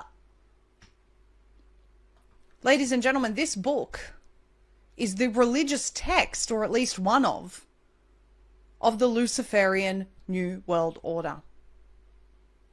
And they are outlining exactly how all participants of their new age of global enlightenment religion are expected to behave in the face of their AI God. That is not an understatement. They go on to talk about, and again, this is really just a doubling up of a lot of the information, but civil society rights and responsibilities of civil society organizations include monitoring governments and firms in support of common values and standards, common values being those of AI, enabling all forms of voluntary data analytics and other cooperatives, including the pooling of by individuals of their personal data for the benefit of the group or community, conforming to international norms. So this is where we say the Internet of Things, the Internet of Bodies, everything that's contained within your person, in your mind, everything being available publicly for all people to see and police each other and be monitored. That's what this is talking about. Pooling by individuals of their personal data for the benefit of their AI God to be monitoring, to make sure that you're acting in line with the age of global enlightenment. And they say that you need to support the intelligent use of these technologies. Finally, on this particular section, consolidate, where they talk about the support systems for the AIIA framework, they say that we need to consolidate World Alliance for Digital Governance as the global authority to enforce the Emergent Accord. So they want the World Alliance for Digital Governance, which again, I talk about the fact, I go back to when I spoke about the fact that they want AI managing the justice system, so digital governance as the global authority. This is AI-led with some people participation, and they will, of course, be handpicked. All right, so in the end note, it talks about challenges, opportunities, and next steps. I'll go to the opportunities page where it says, therefore, now is the opportunity to proceed before these are consolidated into lines in the sand. So, where they say one of high value, for example, is to consider and address the role of ethics in courses on innovations, as well as ethics for all users and users too. It's important to focus on international law. There are many other high value assets to consider at this point. The reason is this: the lines of political contention are not yet clearly drawn among potentially conflicting perspectives or countries. Therefore, now is the opportunity to proceed before these are consolidated into lines in the sand. So what they're saying is, we don't have enough agreement. There's too much pushback on some of the agenda items that we have. So now we need to move forward before people come and oppose this. That's what that means. And again, I go back to that particular Zoom that I told you about, where I watched people pushing back on having AI run the justice system and them continuing to push forward with it despite the opposition and raising very good points. And then when we go to the next steps, You've got a lovely green forest here, and then here they say, at the same time, we know from experience that punishments in their various forms don't work. We're in a world where large firms and in the IT and communication businesses are very powerful. Many are larger than in most countries. The dilemma becomes then whom to punish. So before we reach the point where too much pushback comes in, before we reach the point where people realize how out of control this is and our vision is, and before people become aware of UN 100 and what they're really trying to implement, before this becomes a line in the sand, we must move forward. And corporations and all these people are just so powerful, so who do we punish? Very, very alarming. Now, I'm going to end part 2 here. In the next part, we're going to go through what some of these people specifically have said, including Ursula von der Leyen, about ecosystems of trust and the need for digital ID and all of these sorts of things. And then in part 4, we're going to really look at the consolidation of all of this information, along with some of the existing technologies that make this dystopian vision possible, which I think is crucial for people to understand. And of course, we will continue to expand on this in future broadcasts. But I'm asking everyone right now to share this information. As I said to you, if you look up UN 100 or Boston Global Forum on Rumble or even BitChute, you're not going to find a lot of information or any on these organizations, and yet they have published their religious text for the future for the whole world to see, and demanding that all people enter into this social contract for an AI world society. And none of us asked for this. None of us have been consulted. We haven't even been informed. And the future of mankind is very, very terrifying when you understand the rest of the contents in this book, which we will go through in the next part 3. Z Media is proud to partner with freedom-loving businesses like Gold Bullion Australia Group, Australia's leading dealer of gold and silver bullion. In such uncertain times in the market, many are switching to lasting physical assets like gold and silver rather than depending on the crumbling financial system. GBA Group is an Aussie partner you can trust. They have a huge range of available gold and silver at competitive prices, a friendly, experienced team on standby for all of your questions, are family-owned and have been specialising in precious metals for over 40 years. They're looking forward to helping anyone that has come from Z Media, so click the link in the description below, visit one of their offices now spread across Sydney, the Gold Coast, Brisbane, Melbourne and Singapore, or call 1300 618 363 and consider securing your wealth today.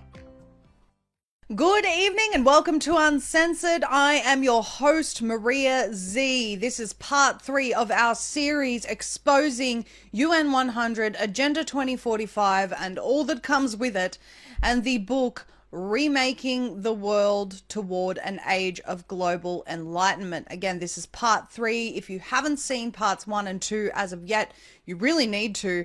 This links up a lot of the questions and really paints the vision that the globalists want for humanity in the future. They talk about merging the mind with machine and really, human consciousness with machine.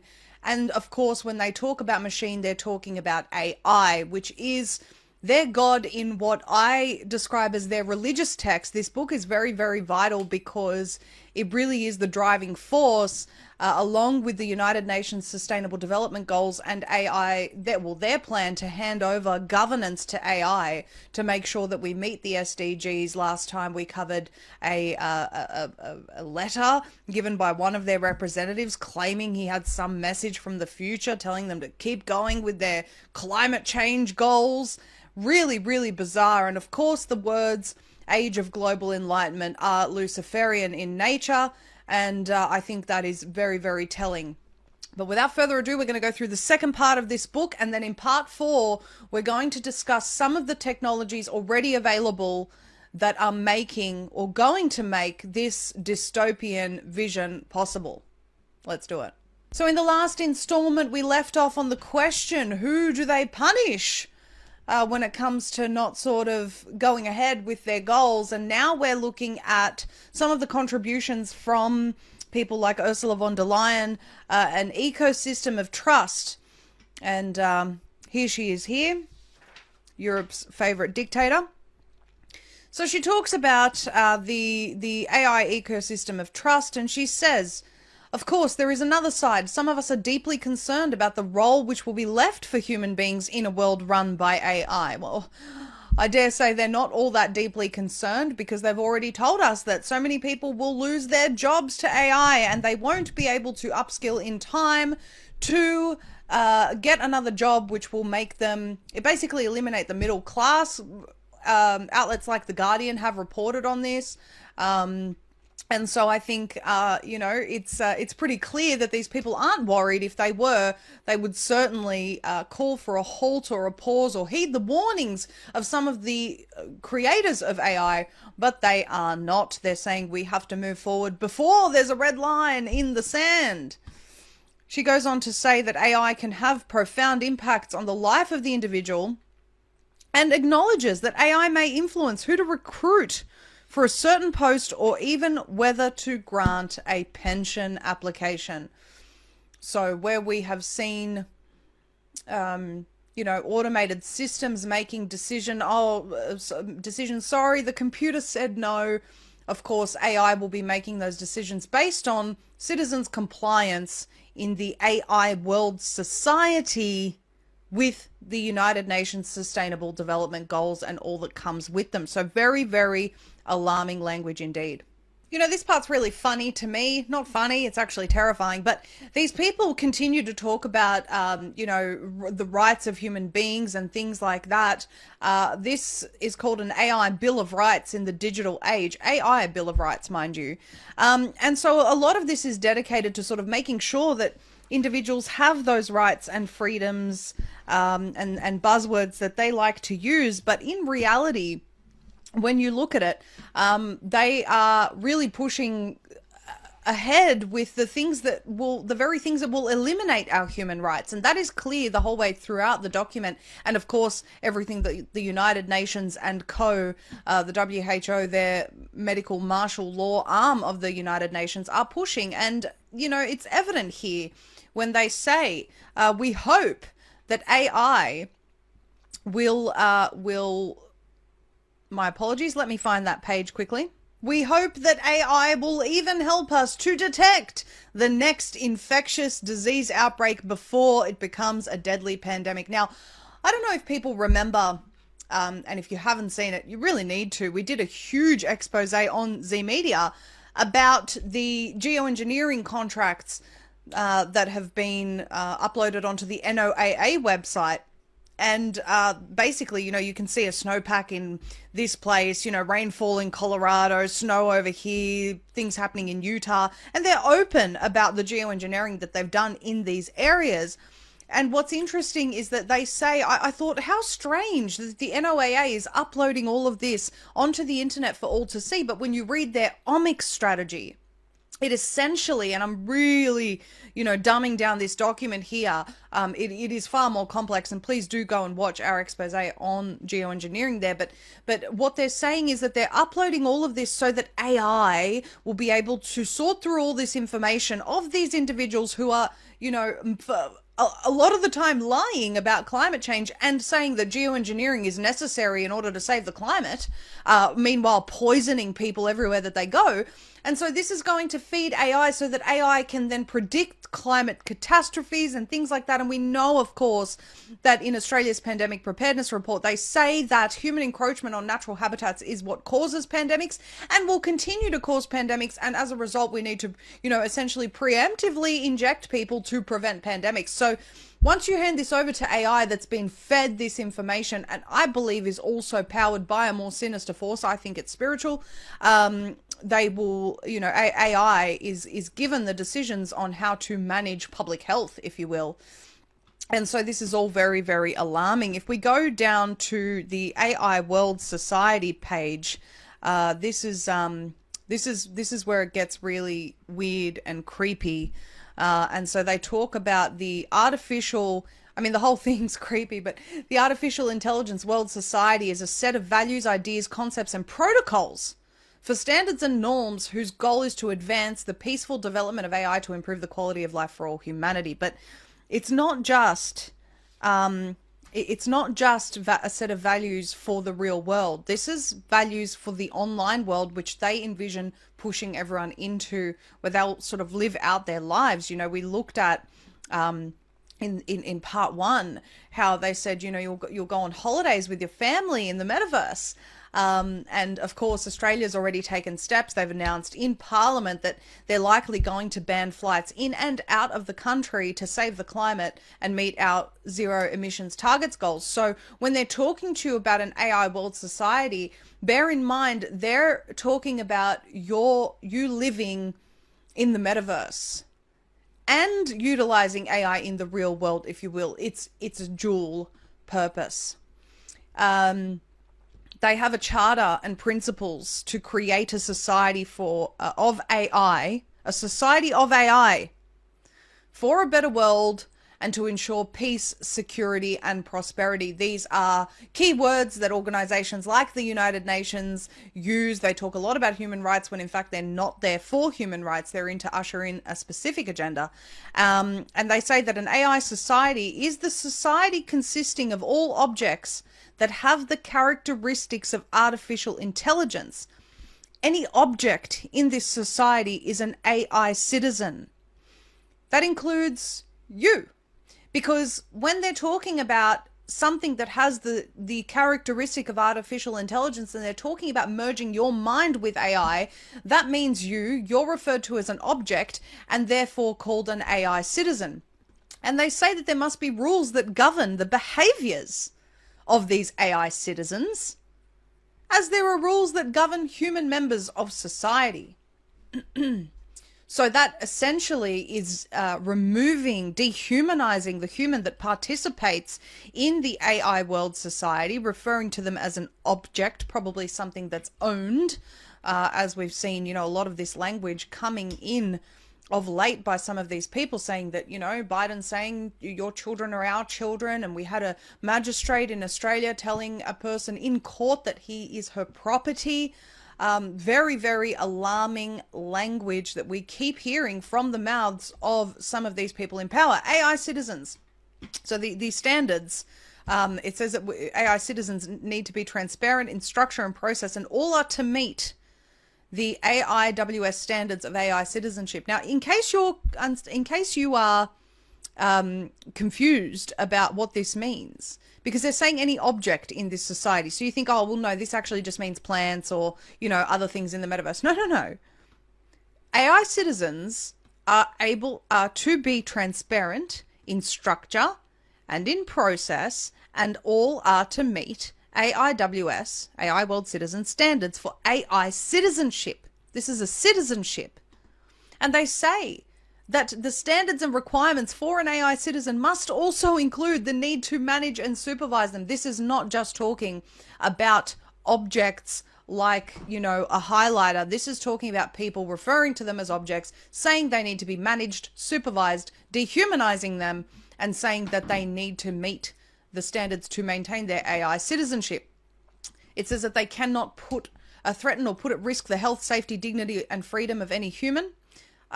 I dare say this also is talking about actual AI fake citizens in the online world. So not real people, people that AI embodies, if you will. It says that they can't take actions which violate the law and social norms of the societies in which they are deployed. Deployed is an interesting word there. The design and performance of an AI citizen must be sufficiently transparent so as to expose its behavior and ensure that its behavior will not imperil in any other way AI citizens or humans, nor violate the law and social norms of the societies in they are deployed. A lot of confusing language here.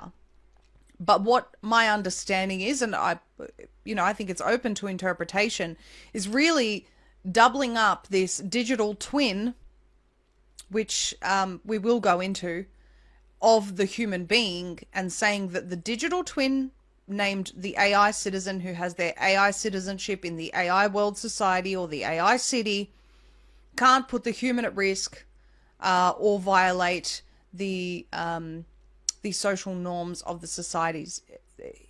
And that word again, deployed.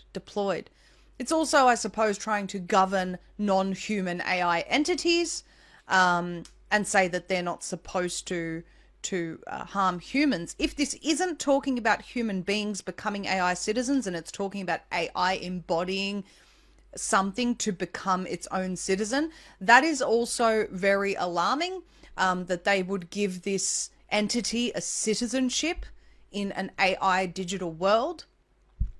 And they say that the performance of these citizens, must meet basic standards of auditability and subject to regular audits, to facilitate compliance with the above. And then they say that this is a responsible code of conduct which must be established to ensure that AI is safely integrated into human society. Is it referring to the merge of an AI citizen with the human? Is it saying that we're transferring human society to the AI world society? Is it a combination of all three? Remember, this is merging the mind with machine, as they say. In layer 2, where they talk about ethical frameworks, this is, they call this guidelines for the role of AI in building the next generation democracy. Next generation democracy, everyone. The behavior of AI citizens must be ethical by normal human and social standards. It must conform to the ethics codes of UNESCO, another, few-letter agency that you need to keep an eye out for, and the UN as a whole. So they say that behaviors must be, honest, open, transparent, people-centric. I dare say that, in this particular context, they are talking about an AI citizen that embodies a citizen in the AI world. Again, we're talking about them planning to hand over decisions about democracy to AI.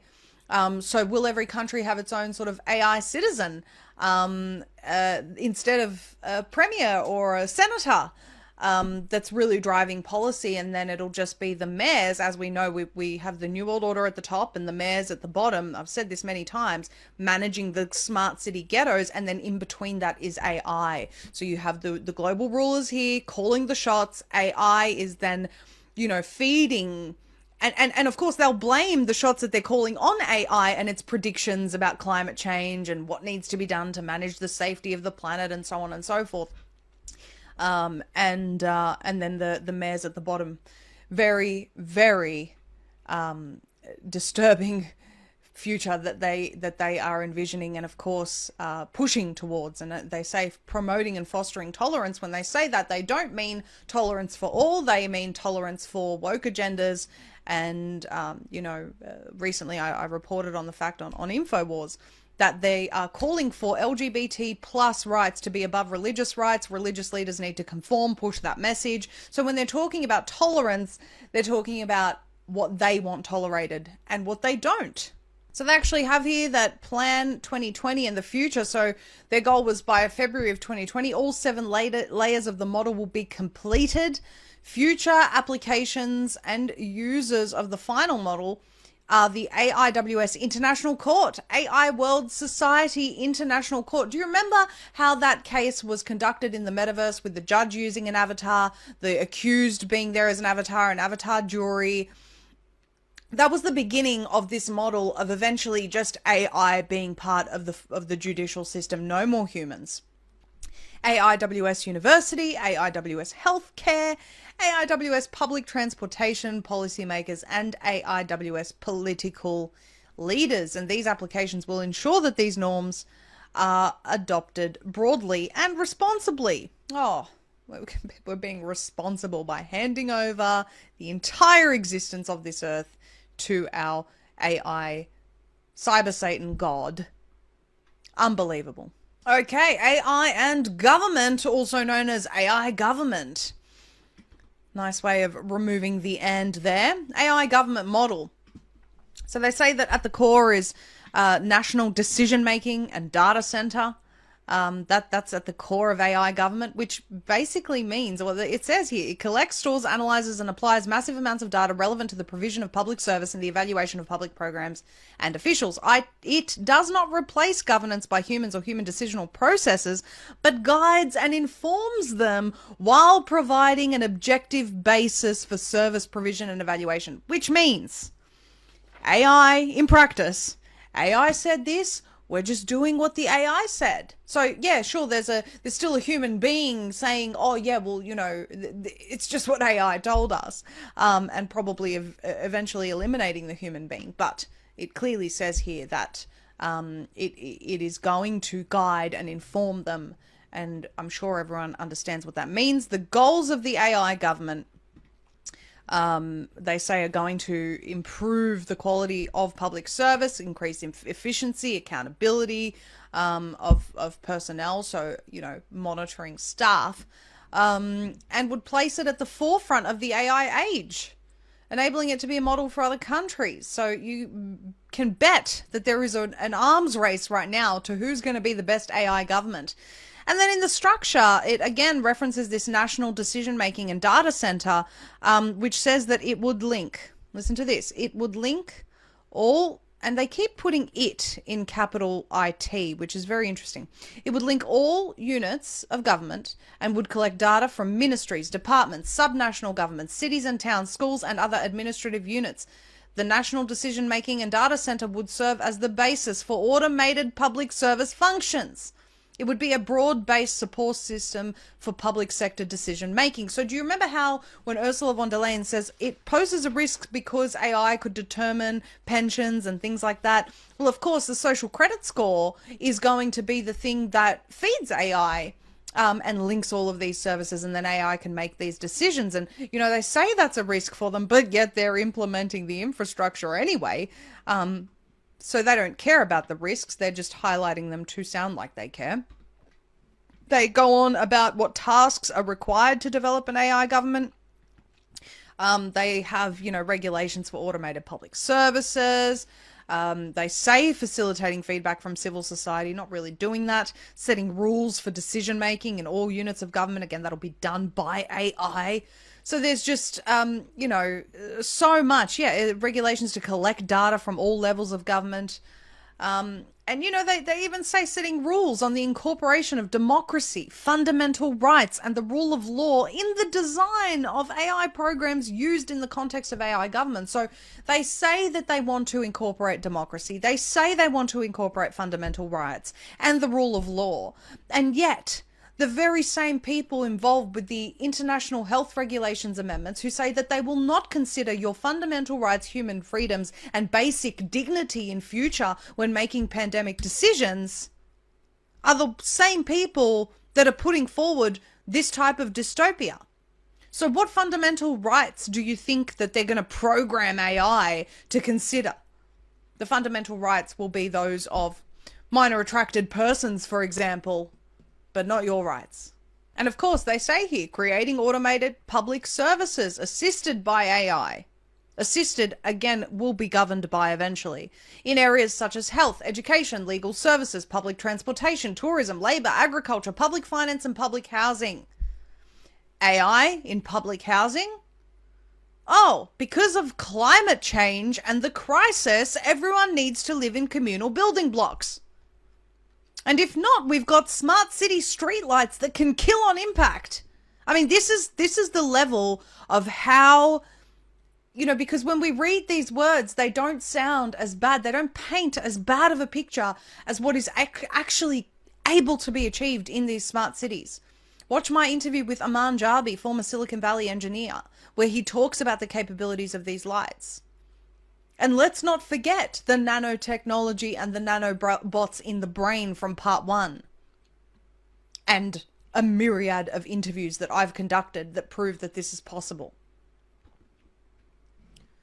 When they talk about, I want to go down to AI citizen, they give it a definition. AI citizen refers to people who live and work legally in a country and who respect the common global values set forth by the United Nations. So again, where they were calling AI citizens objects before, And they clearly say here, it refers to people who live and work legally in a country and who respect the common global values set forth by the United Nations. So number one, those people who live and work legally in a country are referred to as objects. Secondly, they're automatically being opted in as an AI citizen. And third, they have to respect the common values set forth by the United Nations, or they will be outed from the AI citizenship. And what is the AI citizenship? The AI citizenship in the AI world society is you getting injected every time they tell you there's a potential pandemic. It's you not eating meat. It's you not stepping outside of your 15-minute zone. It's you not driving your own or owning your own car. Potentially you not owning any property. If you dare to do any of these things, you will be punished. This is what they have clearly stated. And then they talk about the goals of the AI citizen. Remember, they're referring to people, living people.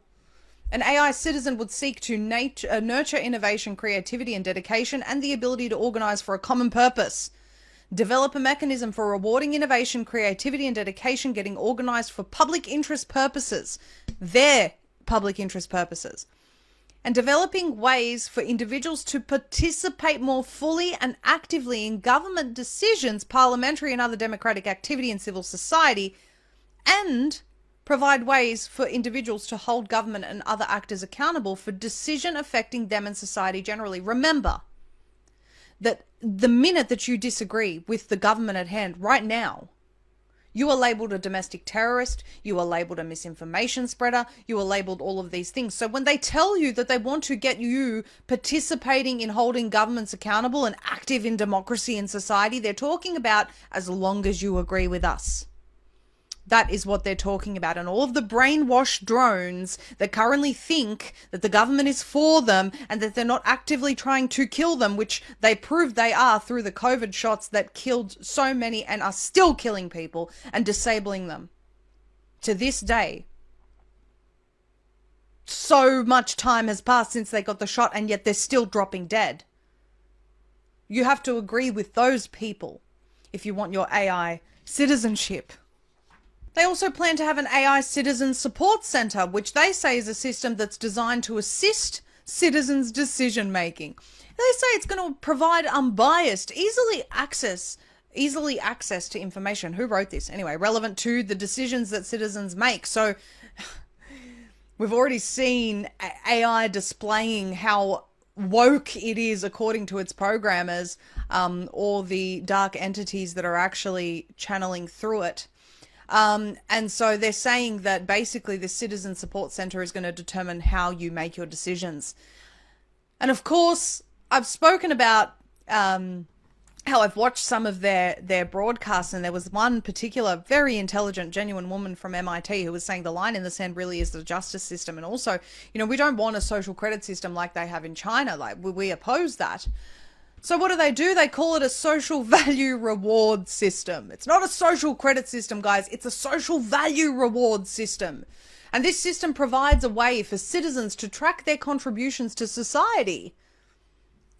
Citizens to track their contributions to society. It will also provide a way for people to track each other on the ways that they have not contributed to the AI world society, as well as a way for society to acknowledge those contributions. It's social credit system inverted, basically.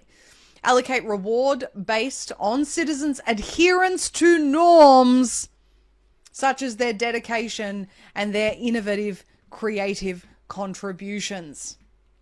Listen to this. It stands in sharp contrast to China's social credit system, which is a mechanism of state control. Our system is better because we have an AI support center that helps you decide things, so you can't decide by yourself, but our AI is going to be really good, and we've got a reward system when you don't think for yourself and you fall in line with the AI that we've programmed to tell you how to think and behave, then we'll reward you for that. It is so inverted. And of course, based on a blockchain system, SVR would not have government input or be accessible by government.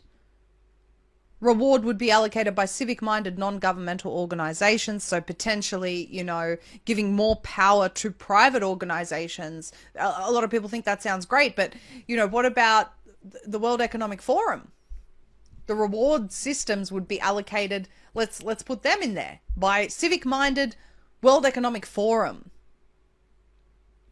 The reward would be allocated by the WHO for how many vaccines you've gotten today. Or by whatever company is owned by Vanguard or BlackRock for you buying their products over anyone else's. But apparently this is to recognize and honor citizens for their contributions, and they do say that punitive action is prohibited. But I wonder whether that will remain the case. But even still, when they say punitive action is prohibited, why would you need punitive action when you're not allowed to make your own decisions, when you're not allowed to make purchases, when businesses who don't align with the SDGs are not allowed to trade? You don't need punitive action when anything that doesn't agree with their agenda is not allowed. All you're doing is reinforcing with dopamine for the citizens plugged into the metaverse, into this AI world society, that yes, you're doing the right thing because you're obeying daddy government. That's what this is. Unbelievable. Unbelievable. And they're saying that they will reward businesses and organizations as well. And the SVR would accord the European Union's general data protection regulation and the ethics guidelines, by the European Commission's high-level expert group on artificial intelligence. I mean, honestly, can you trust your data? Can you trust anything with these people? And yet they say that citizen data is protected, and then they say, oh, but at the same time, you have to allow your data to constantly be monitored. And this is where this really begins to become apparent. My assessment, I don't think, is speculation. Again, I've read this entire book, some parts more than once. And it is, you can get it online. You have to give them an email address. I gave them one that isn't one of my main email addresses to access this book. And so if you want it, you can. Otherwise just watch this analysis of it. But part 2, remaking the world AI world society, is very alarming. When they talk about meeting the challenge of the AI age, they actually say here, the period leading to the UN's centennial in 2045 is a time to ask how the UN can be strengthened. So they want common humanity to be promoted, the international legal system to be strengthened, which really means one world government, one world order, and access to quality education be extended to children everywhere. They're talking about sexual education there, I think, and we've seen that through some of the material that the World Health Organization and the United Nations want to do. I referenced the 8 March Principles report with the international jurists and the United Nations talking about how they want to legalize sex with anyone under 18, no age limits for that. And so this is very, very alarming, the direction that these people want to head in. When you go to, they talk about AI can do good, but it can also do harm. It says governments alone are not alone in exploiting AI. So, 2, for example, are tech companies that manipulate people's buying behavior and malicious actors who spread disinformation and discord. I would say that tech companies who shadow ban real news are also malicious actors, but, they don't identify those. They're the heroes in the AI age of enlightenment. But obviously here it says that anyone who they deem to be spreading misinformation is a malicious actor. And they say that self-interested actors, large and small, are employing AI in ways destructive of personal autonomy and the common good. Now, I don't personally use AI. I made a decision not to use it, even though, I found a website where I could really, considerably cut the amount of time that it takes me to make promotional clips and things of that nature. I chose not to do it because I think that AI is, I've described it as a digital Ouija board before. I think that it's very, very dangerous, and I think that when we're feeding it, we are feeding the beast. I also encourage people to avoid, consider avoiding posting pictures of your children online. I still see a lot of people doing that. I know it's lovely to share the joy of your family with the online world, but bear in mind that every time you're doing this, at this point, you're running the risk of AI feeding on that data and creating this digital twin of your child, opting them into the AI citizen in the AI world society. It's very, very scary stuff. When they talk about the AI social contract objectives and principles, actually, I need to go a little bit further. Bear with me. The AI stakeholders, commitments, obligations, and rights. Sorry.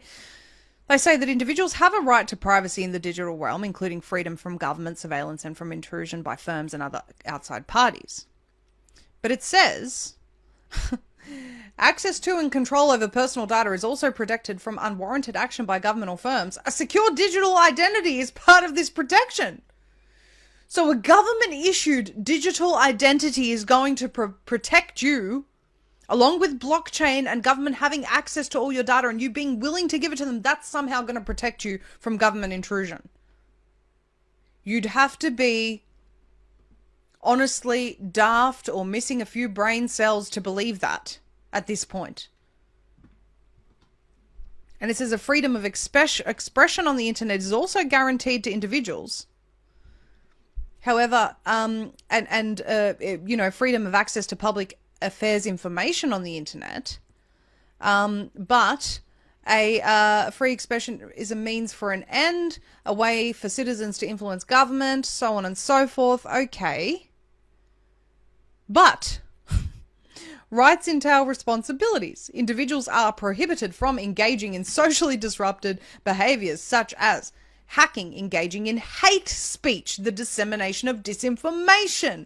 Provided that their privacy is protected, individuals are obliged to contribute to personal data, such as accessing healthcare. So you are. Do you see the contradiction here, where freedom of expression is also guaranteed, but not if it's hacking, hate speech, or disinformation? And of course, they're the ones that determine hate speech, and they're the ones that determine disinformation. So you don't have the right to freedom of expression in the AI world society. You don't actually have the right of engaging in any sort of criticism because it will be considered hate speech. The only thing that you have the right to do is be rewarded by daddy government for agreeing with the government and participating to the lie that they've built around you. That's how the AI world society and the future of humanity is going to be run if we don't stop this. Again, we've got a really lovely picture of a forest here that in the new world no one's able to actually visit. And it says, imagining a new world, AI world society. So it opens with, the world is undergoing changes unseen in modern history. It says that we are facing global threats like new types of viruses, climate change and environmental pollution, ongoing alert of nuclear Armageddon, as well as uncharted territory of impact of digital transformation and artificial intelligence, and that no country can manage alone. They're causing the viruses. They're telling you that you going into nature is causing them. Climate change is largely a result of geoengineering. Environmental pollution, China is probably one of the worst of it, yet no one's stopping them. An ongoing alert of nuclear Armageddon, probably if we stop giving billions of dollars to Ukraine, could be over in a moment. But, we won't talk about that. And again, the digital transformation that so many people are resisting and don't want to do. They want to keep things as they are. The world, for the most part, people don't want a CBDC. They don't want a digital ID. They don't want any of these things. But they're telling us, they're dictating the future to us. And when you go down into the implementation, let me go to the implementation of the core document, Social Contract for the AI Age. They say that the establishment of a United Nations Convention on Artificial Intelligence to obligate governments and others to comply with international rules and norms to protect rights in the AI age. Protecting rights, limiting your speech, calling your speech hate speech, calling your information disinformation is limiting your rights. But they're saying that you are obligated to comply with these international rules and norms that they're proposing in this religious text are somehow protecting your rights. Again, they mention the Democratic Alliance for Digital Governance as the global authority and the creation of the AIWS City, an all-digital virtual city based on the standards and norms of the social contract for the AI age, people-centered economy, trustworthy economy, AI government, and intellectual society, thoughtful civil society. This is building a fake world and demanding that citizens participate in it or else. It also makes reference to an international artificial intelligence agency. So replacing current intelligence agencies with AI, which is terrifying. And further down, it says, let me find the exact part for you.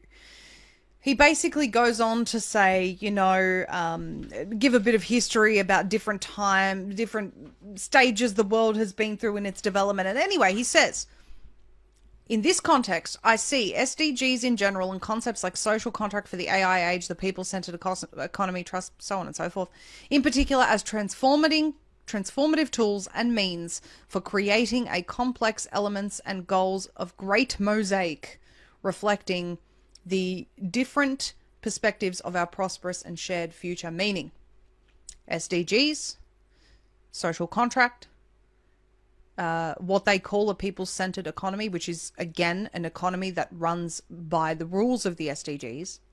Trustworthy economy, which means you don't get to post, you don't get to even think things that are against the world order and the age of global enlightenment, their religion.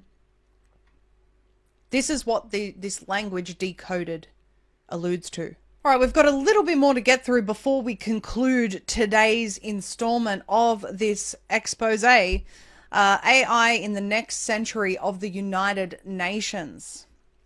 So they talk about how a major consequence in the progress of AI will be continuing increases in wealth generation unhampered by the limitations imposed on it by human frailty, human rights, ideological principles, political agendas, national laws and regulations, and the power of workers' unions. Let me tell you what that is. Decode this with me.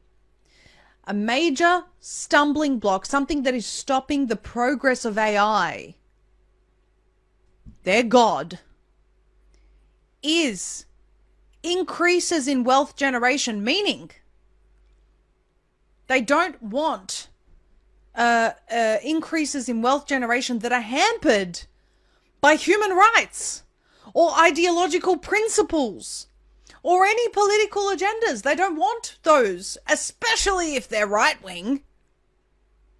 National laws and regulations. This is hampering AI. And they say that the major challenge will create for leading institutions like the UN will be to establish principles which aggregate wealth will be redistributed fairly, will be redistributed fairly with sufficient regard for human survival and dignity, not just for the profits of the investors and major shareholders. This, everyone, is talking about UBIs. Where and it even says here, consensus on overarching guidelines that can be accepted as transcending differences in culture and religious beliefs, meaning we're getting rid of those. And they say all lack thereof.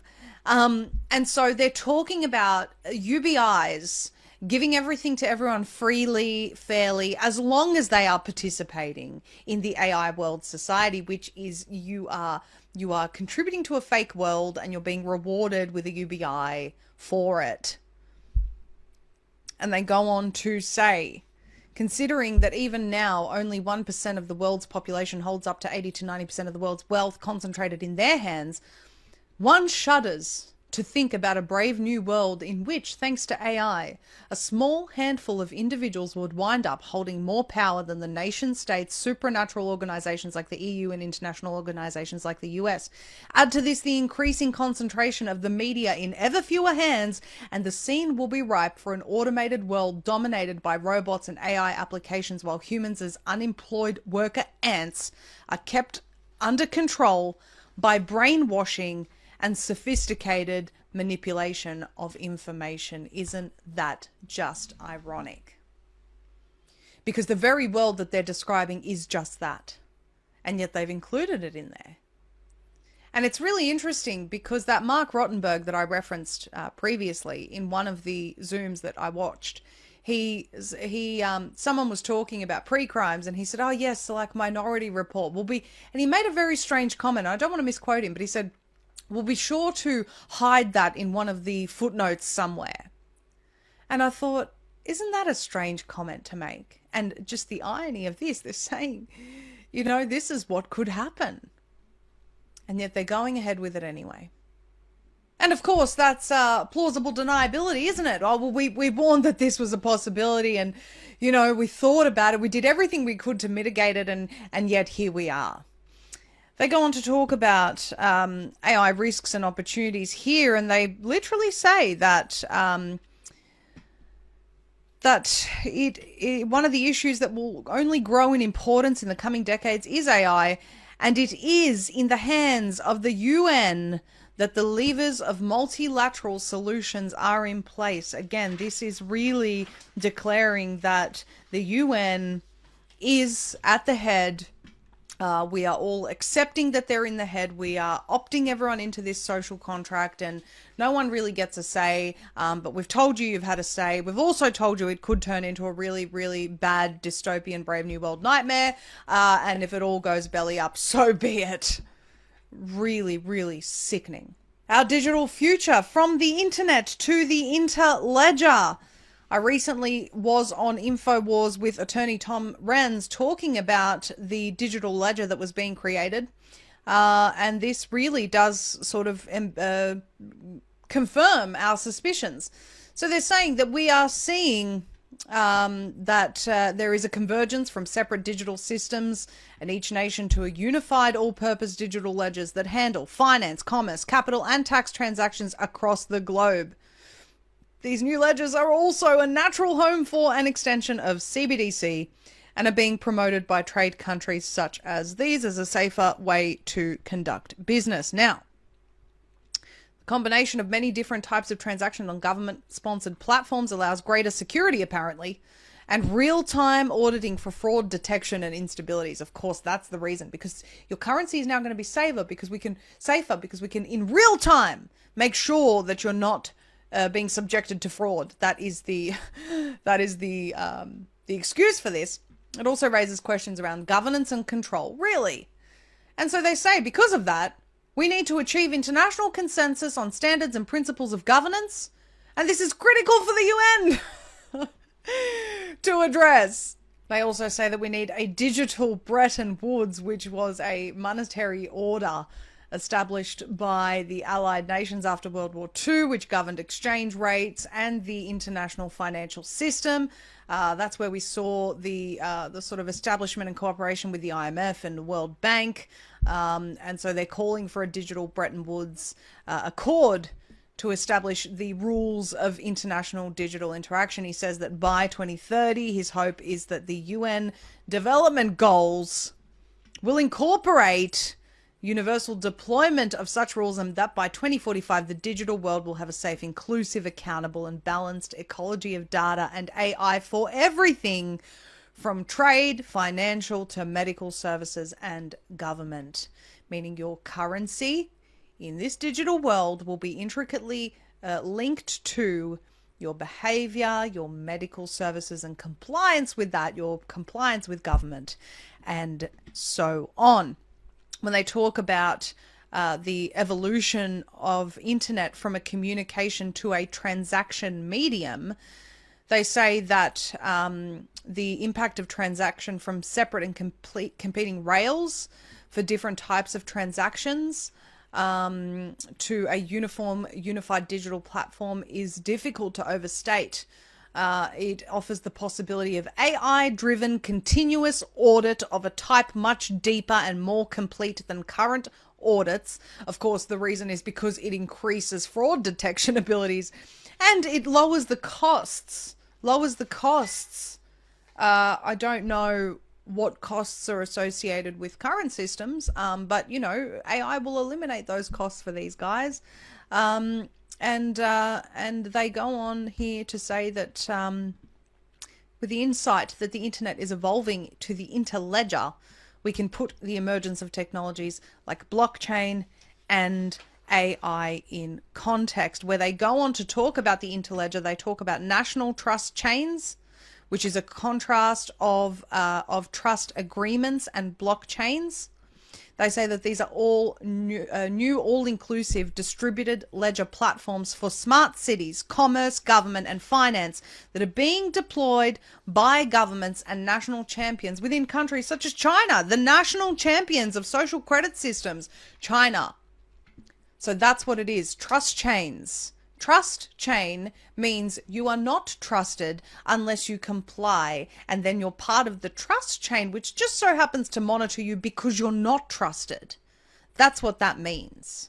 And I love this part because it just confirms all of our suspicions. So when he's talking about the new Bretton Woods multilateral effort being required, he says, unlike the World War II Bretton Woods effort, such coordination must not only be centered around just banking and finance, but must depend on digital technical standards for trade and the unified risk science needed to measure and forecast interactions between finance, sustainability, and social factors. So again, this is a social credit system. It's a complete system of control and your compliance to the government, but not only government, your compliance to AI.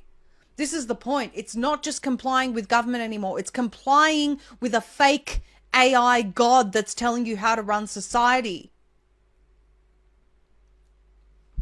This is disgusting. Even the fact that these people are having these conversations, and I'm sure some of them are well-meaning, is so wrong. And it all comes, I mean, if you can contribute to a book called The Age of Global Enlightenment, that is already telling about your character. I'm sure those watching this would agree. We're almost through the book. Let's keep going. In the section where they talk about security and privacy, digital transaction auditing and enforcement, it clearly says here, as 5G and Internet of Things technology are more widely deployed in the coming years, many nations will face increasingly disruptive cyber attacks. And they talk about threatening basic government, health, food, power, financial systems, and also the impending deployment of national digital currencies are posing an even greater danger. But it's really hilarious because they say not only could hacks of a national digital currency cause immense real-world damage, but such systems can potentially allow tracking of every purchase of every person. So the solution is coordinated multinational and national systems that allow unified and agile response is required. The need for technologies such as secure, privacy preserving digital ID, accurate records of cross-border trade, and real-time sharing of health data are becoming urgent. So all of these risks exist. Hacking, data being in the hands of the wrong people, potentially losing your money, all of this exists. So the way that we're going to solve this immense risk that is going to put food security and wealth and absolutely everything, government, everything as we know it at risk, is a digital ID run by the United Nations that manages your cross-border trade and real-time sharing of health data. You giving your real-time health data of exactly when you've last been injected and making sure that the UN and their AI cyber Satan is monitoring that is what's going to protect you. I mean, it couldn't get more ridiculous if we tried, ladies and gentlemen. But this is what these maniacs are proposing. This book is guiding all future policy. Believe me, it is just horrific. We'll keep going. All right, we're going to cover the AIWS, which is the AI World Society Ecosystem, and AIWS City, or at AIWS City, which is a model for the digital age, they say. Now, they do have a website where you can view some of this. Really, you click on these things and it's supposed to store information about this AI city. It's not yet uploaded, though I'm sure they've already planned for it. And when you go to the goal of the AI World Society, it says that it seeks to create an ecosystem that empowers citizens to create value for themselves and others and for society. The way that they do that is to apply artificial intelligence, so you have to use it, digital, blockchain, and data science technologies. It is a sharing ecosystem that rewards both the creators and users of these technologies, which means the ecosystem that they're creating, including, you know, their commerce ecosystem, everything that is, as I said, the AI of everything, depends on you being a participant and contributing to this in a positive way, or what they consider to be a positive way. So they want you to promote the AI value system. They want you to participate in the AI city, I should say. And they say that they've got a test model, which their value system, they say, is innovative and untested back when this was written. And they said that they will test the concept by creating the AIWS City, which will be a virtual digital city dedicated to promoting the values associated with the AI World Society. The components that will be included are AIWS Home. Listen to this, which is the personal space of citizens of the AIWS City. And citizens are in quotation marks. So each citizen will have a digital home for their work. Okay, so their work at home, their innovation and entertainment. Apparently, it's going to have secure computing, data, storage, and cloud service. This is life in the virtual world, ladies and gentlemen. AI World Society University. So this is Digital Age University for Lifelong Learning. AIWS Global Enlightenment Education Program. That's where you go to receive a daily bulletin, actually, with information and ideas that can enhance your global understanding and enrich your personal life on the age of global enlightenment. The AIWS Forum, Vintsurf Museum of the Internet, History of AI House, Market, and a few other things here. Innovation Hub, Window to the World, which gives you virtual tours of the world's great museums, because you're not allowed to go to them anymore, of course. Concert halls, no concerts anymore, it's all digital. Palaces, public buildings, stadiums, ancient ruins, natural wonders. But you will be given the opportunity to interact with creative individuals from these venues. And of course, you've got your AI rewards program, which is where societal contributions can be exchanged for goods and services based on a cryptocurrency, which will, seek to help reformers, innovators, artists, and others who contribute to what they are calling human progress, which is literally just digital existence. Who typically also don't receive commensurate material benefits. So when they say that they, the age of global enlightenment, this is very important. They seek to advance the common good through the opportunities to remake the world presented by the digital and AI revolution. And they say that it's achievable if it's guided by 6 anchors, which are enlightened political and social orders. Again, they're talking about this global enlightenment. Enlightened national law and global governance. It's only possible if we have global governance. Enlightened economic innovation, which is socially responsible economic innovation. And again, that economic innovation is fake. It's in the digital world. enlightened cultural norms. So that is only if you're enlightened by the way that they are steering culture, enlightened education principles, and communication and discourse. Again, it's not, you're not allowed to spread what they call hate speech or misinformation in this world. So the discourse will be only contributing positively. And it says at the end, together we can remake the world and usher in an age of global enlightenment. Like everything that I report on, that this network reports on, all of this is only possible if the people don't stand up and say no.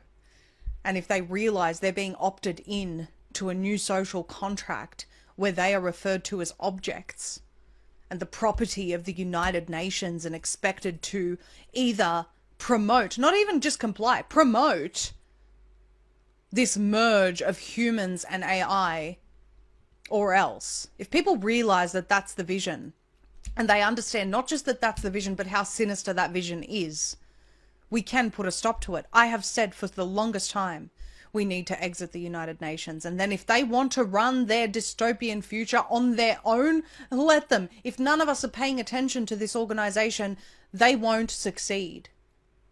But the reality is that so many people aren't aware of the agenda, just how deep it is, the Luciferian roots, which is what I've tried throughout this series to expose to you. In part 4, we're actually going to go into what some of the technologies that already exist when it comes to this AI world society are, how you are already being locked into that, whether we realize it or not, and just how far our interaction with these platforms and our consent is really taking us, as far as we're aware or maybe even not aware.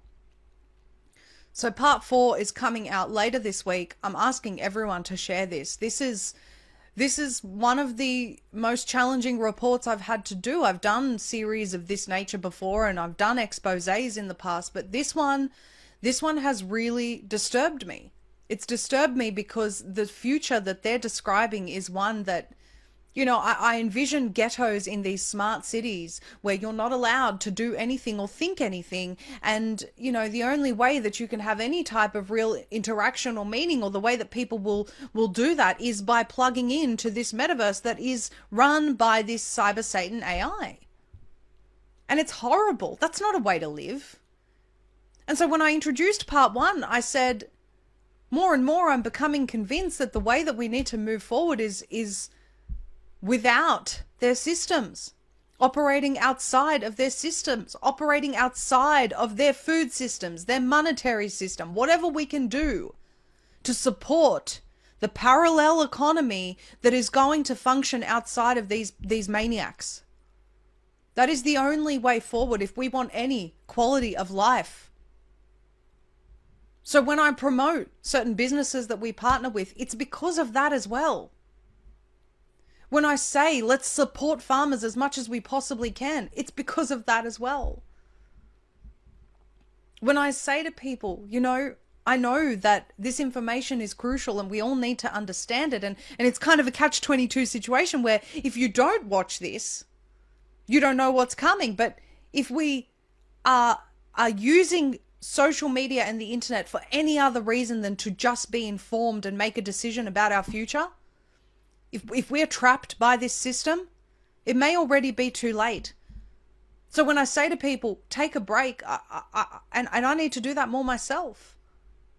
We need to spend the time to really link up to humans and do human things and separate ourselves from this awful, awful grid that they are building. And I'm sure that after we've gone through that book, you would agree, potentially the next installment of this series, which will be the final installment, will really cement that in for you.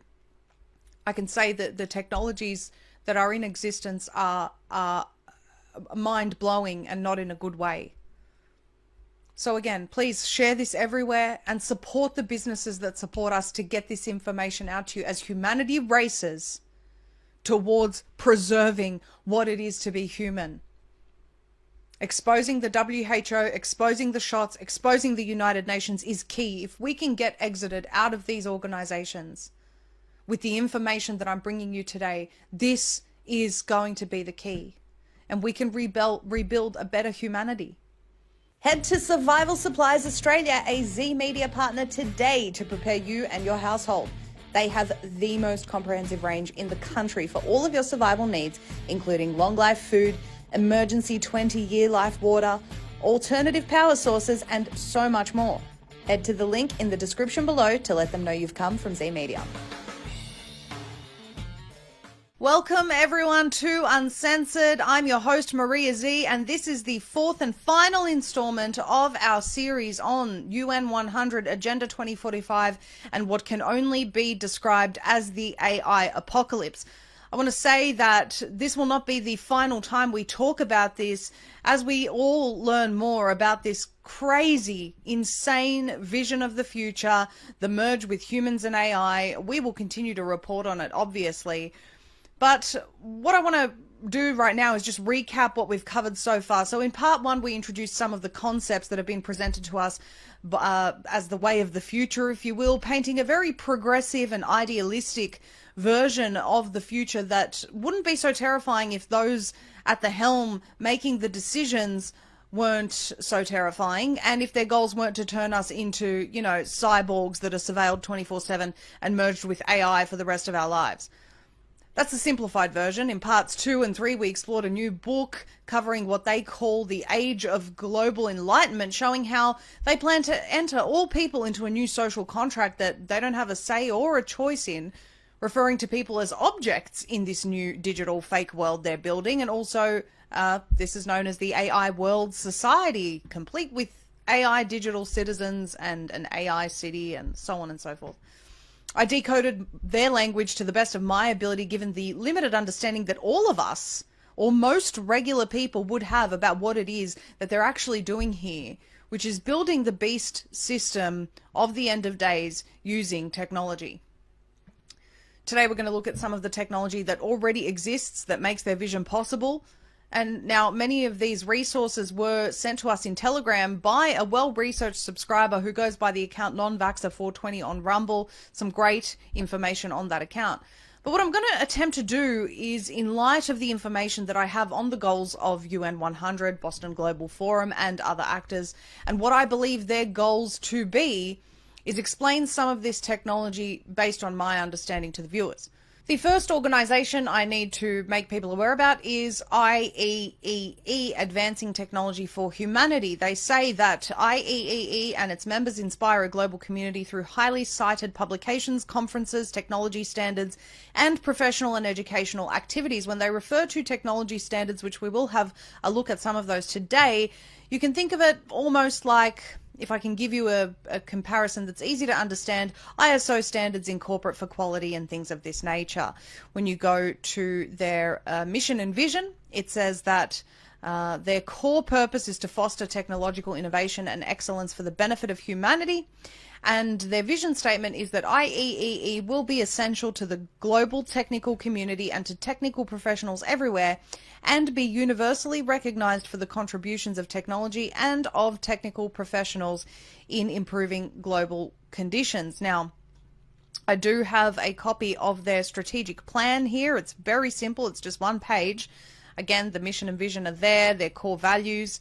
It says that they will drive global innovation through broad collaboration and the sharing of knowledge, enhance public understanding of engineering and technology, be a trusted source of educational services and resources, provide opportunities for career development, and inspire a worldwide audience by building communities that advance technical interests. Okay, so now you sort of see what these people say they're about. This is their strategic plan from 2020 to 2025. Now I want to play you a short video where they talk about, they make reference to the fourth industrial revolution and some of these technologies, including slowing down internet speeds for the fourth industrial revolution. Take a look at this.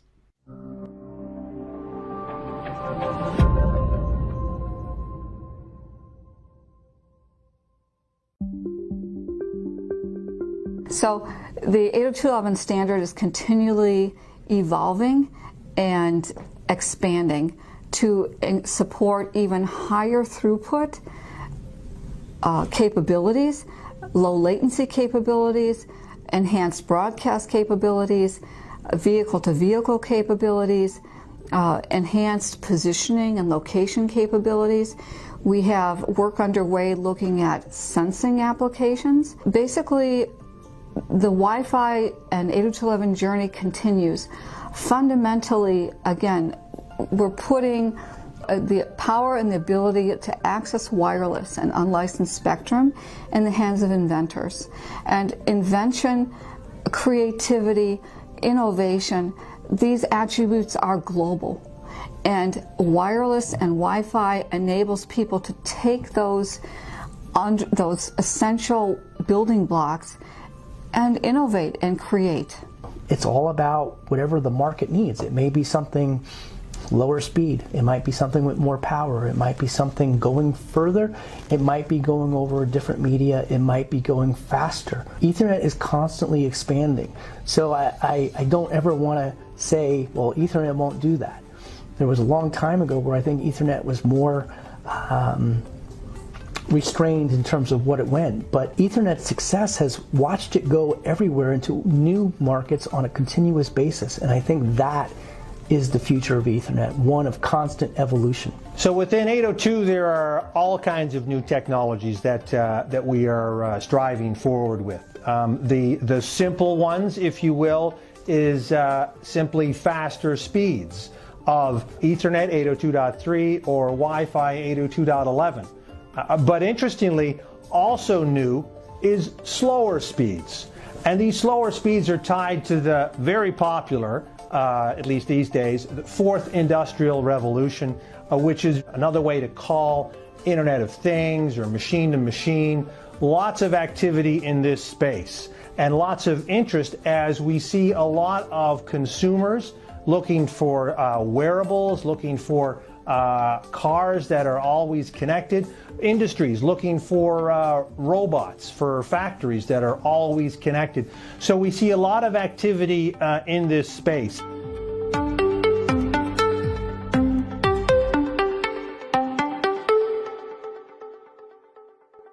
Apparently, the fourth industrial revolution is very popular now. So you'll see throughout today's broadcast that these guys are really trailblazing many of these technologies and utilizing great young minds to do so. On their YouTube channel, you can see some of the topics that they cover, which include the universe and climate change, communications and remote communities, astronomic advances in medicine, a lot of space travel and things like that, robotics. And I did watch a presentation that they had from one of their branches in Lebanon, where they were talking to some of these young minds and young engineers and saying, you know, what am I referring to? And one of the students answers, oh, the fourth industrial revolution. He says, yes, and you know, the only way that we're going to be part of the future is if we participate in the fourth industrial revolution and really get on the forefront. And I think a lot of these young students, you know, he's really painting a future that the only way they'll have any way of participating in the economy at all is if they're actively contributing to the fourth industrial revolution. And he's not actually lying in terms of the way in which the world is going. You know, these young minds just want to succeed, they want to do well, they want to contribute to the future of humanity. And so lots of young engineers getting on board with this. But if you've been watching this series, you'll see that what they're building is absolutely dystopian. It's a digital prison, and in my opinion, and I really do think it is setting up the beast system that will entrap all of humanity in it. So let's go through some of these resources and some of these studies on the IEE website and beyond. All right, so this is from the IEEE's website. It's an article from May 31st, 2022. It's Performance Evaluation of Magnetic Resonance Coupling Method for Intra-Body Networks, IBNet. And you can see here it's sort of got a bit of a diagram about various sensors in the body, implants and communication, wearable devices and power module. It explains all of this in detail throughout the article. I won't go through the whole thing, but what I did notice was that it does say that traditional means of intra-body communication. So actually, before I go on, I will say this is often talking about wearable medical devices, also implantable medical devices, so things like pacemakers and other things. But it also goes on, and you'll see as I go through the series that it is talking about other types of implantable technology. Now, traditional means of intra-body communication, e.g. galvanic capacitive RF, are often affected by significant path loss due to tissue absorption, shadowing effect, environmental variations, instability of transmission, quality grounding issues, antenna size, etc. And so what I did was I had a bit of a look at what galvanic coupling is. Galvanic coupling transmission in intra-body communication. It says that it's a technique that couples low power and low frequency voltages and currents into the human body, which acts as a transmission medium and thus constitutes a promising approach in the design of personal health devices. Now, remember, when we're talking about personal health devices, it's not just limited to pacemakers, because when they're talking about technology of the future, it's biosensors all throughout your body, really, that are constantly transmitting data to AI to tell you. And if you remember from our biodigital convergence series, it was saying that AI is going to detect which vitamins you need today, or detect what food you need to eat today, or how much time you need to spend outdoors. And so they really do plan to have all of these sensors through our bodies. And of course, these are possible through self-assembling nanotechnology. And one of the delivery methods can be microneedles, injections, and others. So, or, a direct implant, I suppose. So, anyway, I kept reading, and again, it says galvanic coupling and intra-body communication.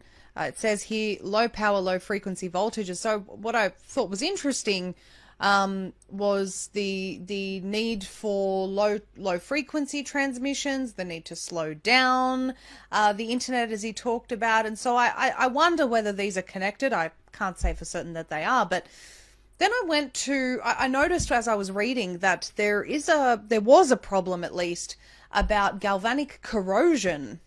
And so what they were finding was that it actually says here, the structural defects on graphene grown on a metal substrate via a chemical vapor deposition can readily stimulate severe galvanic corrosion phenomena. And so I suppose these were issues that they were having with some of these devices or implants. They were corroding in this way. But what I found was that as of November 2021, they found that graphene and graphene oxides were famous two-dimensional materials for anti-corrosion coatings because of their superior physical and chemical performance. So again, I asked the question, is this actually being, this research, maybe it wasn't intended, for the human body, but is it now, have they found a way to have it in the human body? And it just so happens that graphene oxide is something that they found that was helpful with this particular corrosion problem. We'll keep going. So this article here is a probabilistic spectrum sensing based on feature detection for 6G cognitive radio, a survey.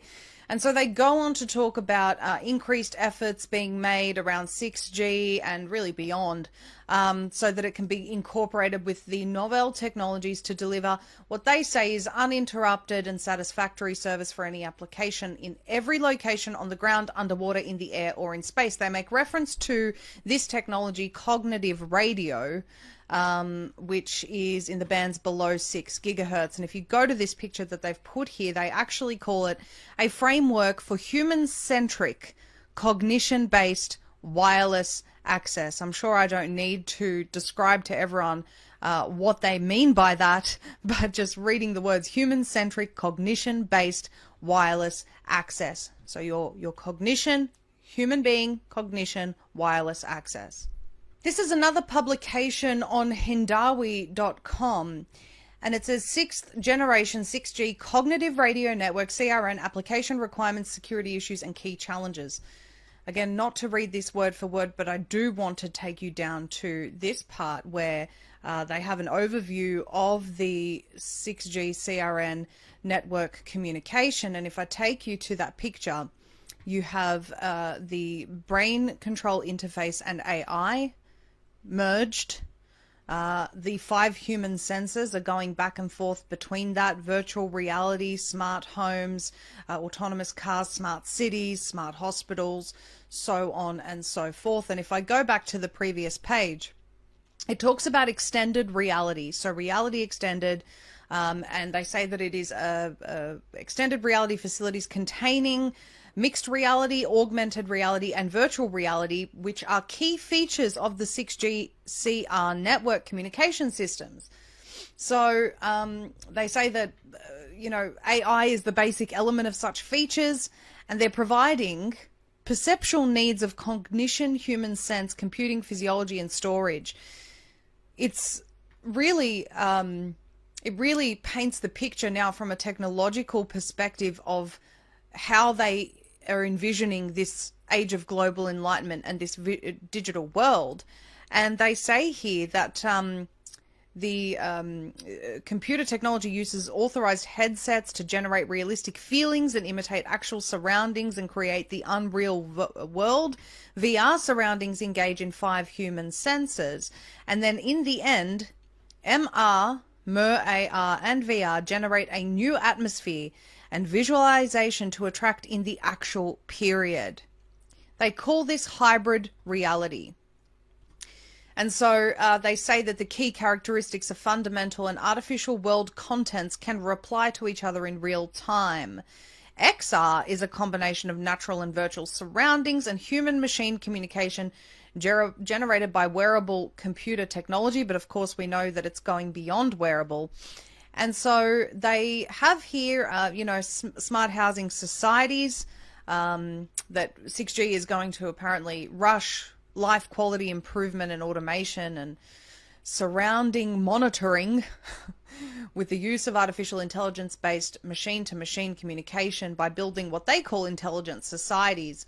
So apparently this network is going to make our living standards and society super bright. They failed to tell you about the mind control aspect of this and the fact that you're not allowed, of course, as we saw as we went through that book, that you are not allowed to really disagree with anything in that society.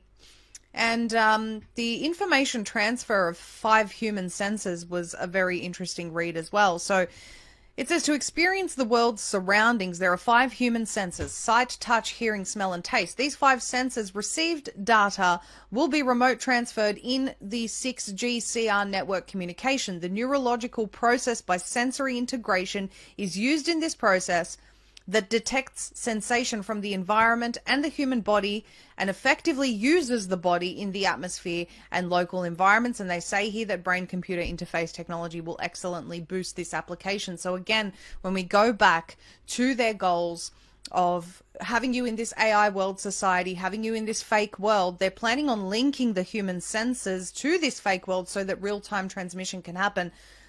So it really makes you think about all of those people who've studied the globalist texts, and they warn about people living in pods, living in this fake reality, not actually living real lives, living out their lives in the metaverse and constantly being just rewarded for contributing to the metaverse, but not actually having a real life. That's what this is painting for me. So a couple of other things I want to touch on here. Obviously, they talk about the brain-computer interaction.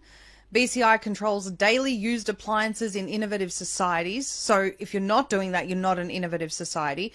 Specifically, medical systems and home used appliances. And it tells you here that it represents direct communication between external devices and the brain. So where we saw in part 1 how you can, control the TV with your mind, that's what they're talking about. They talk about medical technology being able to benefit from this 6G CR technology because of this innovation in this fake world. Mobile edge computing, telepresence, holographic, and AI. is apparently going to assist in building intelligent healthcare systems. And we know how ridiculously terrible and anti-human and harmful the current healthcare system is, built by the globalists that are pushing this technology. So you can imagine at no point is this actually going to be good for anyone. It is simply a way to get more tech into people, to mind control, to make them sicker. That is what this will be, despite how they sell it to you. So I'm telling you this now so that when they come and sell it to you, you aren't fooled. Don't ever forget what they did to people during COVID-19. It goes on to say that obviously, you know, it's going to process large amounts of data, transport large volumes of medical data. So it'll be a constant, just like everything else in the Internet of Things and the Internet of Bodies and the Internet of Everything. Everything is connected. Haptic communication they talk about, then the Internet of Everything. And they say here, it is autonomous coordination and unified integration among many elements, computing elements, people, objects, devices or sensors, and the internet using data and processing. So still a covered up period that participates following features: people, data, physical devices, and processes in a single form. IoT is about objects and communication with each other and physical devices. So I hope that it makes sense now how, well, I think it does to many of you, but you know, I really hope it makes sense and builds this picture of what the Internet of Everything actually is. It's literally every single thing on Earth connecting. And as you saw in the book about the Age of Global Enlightenment, they refer to you as an object in this Internet of Everything world. It says here, IoE in the future will be helpful for innovative health, intelligent societies, and intelligent cars, implying that someone who doesn't take part in this dystopia is not actually intelligent and does not have access to innovative health. They say that they, of course, talk about AI-based automation, which means, you know, any factory, anything is eliminated. Industrial intelligence automation. And, of course, you know, they make reference to 4.0. Space connectivity, which I really think is a pipe dream, but that's another story. Precision agriculture. So you've currently got the globalists telling us that we need to kill off cows like they have in Ireland. They want to kill off 100,000, I think it was, cows, the last one they said. They want to stop cow farts because it's somehow bad for the environment. Meanwhile, increases in CO2 are actually helping vegetation. We've seen huge increases in the health of vegetation because CO2 is the gas of life. And yet the globalists that are, you know, attending all these think tanks are saying that farming's really bad for you. So can you just imagine what the precision agriculture in this society will look like? And of course, all of these people that fund this vision, your Gates and Co. Are talking about genetically modified food. I really, you know, I can imagine how AI would say, oh, well, you know, no, we need to modify this food more. And there would be nothing that's not modified because for your health, we have to remove this gene, that gene, add this in, just like they're doing now. So yes, this precision agriculture, I can't imagine is going to be, you know, a great thing for humanity with AI at the helm. This is an article on nature.com under scientific reports, enabling covert body area network using electroquasiostatic human body communication. It talks about things like wearable devices, but that's not all that's mentioned when you look at some of the literature regarding human body communication. And this basically says that, you know, traditional wireless communication, sometimes we can, this technology can be hacked, or someone can eavesdrop, for example, and therefore, they have this work for the first time demonstrating and analyzing the improvement on private space enabled by this technology. And they're talking about you know, the difference between the leakage due to the on-body transmitter, whereas the human body alone leaks only up to this much. So this is clearly talking about changing the technology from something that's worn on to in. Furthermore, PubMed, magnetic human body communication. So this paper presents a new human body communication technique that employs magnetic resonance for data transfer in wireless body area networks. And it says that unlike electric field HBs, HBCs, which do not necessarily travel well through many biological tissues. The proposed magnetic HBC link easily travels through tissue, offering significantly reduced path loss and, as a result, reduced transceiver power consumption. So this is all the way from 2015. Just so you know, this is how old these discussions were or are. This article from Springer called Human Bond Communication from 2015 talks about how modern dexterous communication technology is progressively enabling us to communicate our information with speech, media as the underpinning essence, and humans realize that this kind of oral and optical information by their optical and auditory senses. However, due to certain constraints, the ability to incorporate the other three sensory features, namely olfactory, which refers to the special sense through which smells are perceived. The gustatory system, or sense of taste, is the sensory system that is partially responsible for the perception of taste, and your sense of touch, tactile, are still far from reality. It says that human bond communication is a novel concept that incorporates these three senses that will allow more expressive and holistic sensory information exchange through communication techniques for more human sentiment-centric communication. And of course, they're talking about this in the future communication network. This is from the National Library of Medicine on the NIH website, the Biofield Science and Healing History, Terminology and Concepts. So they're basically saying that the biofield is an area of energy. I'm just going to try and simplify it here. It's an area of energy that really surpasses our previous understanding of medicine or Western medicine as it is. They talk about biofield electromagnetics, biological field, electromagnetic fields, energy medicine, and healing. And they do say that, you know, medicine is in transition. And this is kind of where I talk a lot about the doctors who are, you know, really trained as per Western medicine training, but they're not really involved in some of these advances in medicine, or some of these technological advances, if you will. Things like conversations like the human biofield and using AI to detect what needs to be repaired or addressed. It's not really something a lot of them have focused on. And I watched a short TED talk from Dr. Thornton Streeter. He's a faculty head of the Zoroastrian College section of Human Biofield Research, and he is also the official representative of the UN NGO, or at least at that stage he was at the time of the TED Talk 5 years ago. And he was talking about, you know, implementing technology, advanced technologies to assess the human biofield and have the technologies recommend for us what's best for us. And this is really what they're talking about inside the AI World Society, and when they're talking about, you know, advanced medicine and intelligent medicine. It's the senses inside the body, and I guess also the human biofield that they think can be integrated with AI, really sensing beyond the five senses, or beyond the flesh, or beyond the central nervous system, beyond everything. We're now talking about electromagnetic fields.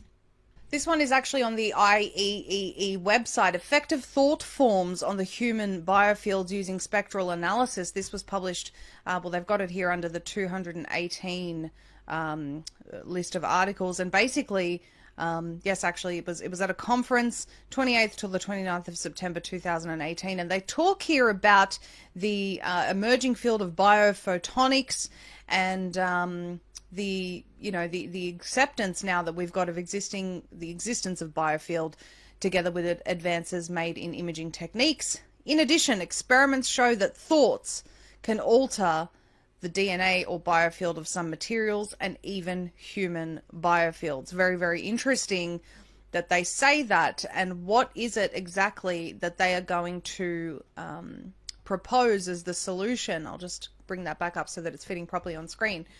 What is it that they're going to propose as the solution in this AI World Society? Again, thinking about all of it in the context of the AIWS. You know, how they say that they want the thoughts and participation of society to be in line with what the UN wants. So, you know, basically telling you that you have to think this way.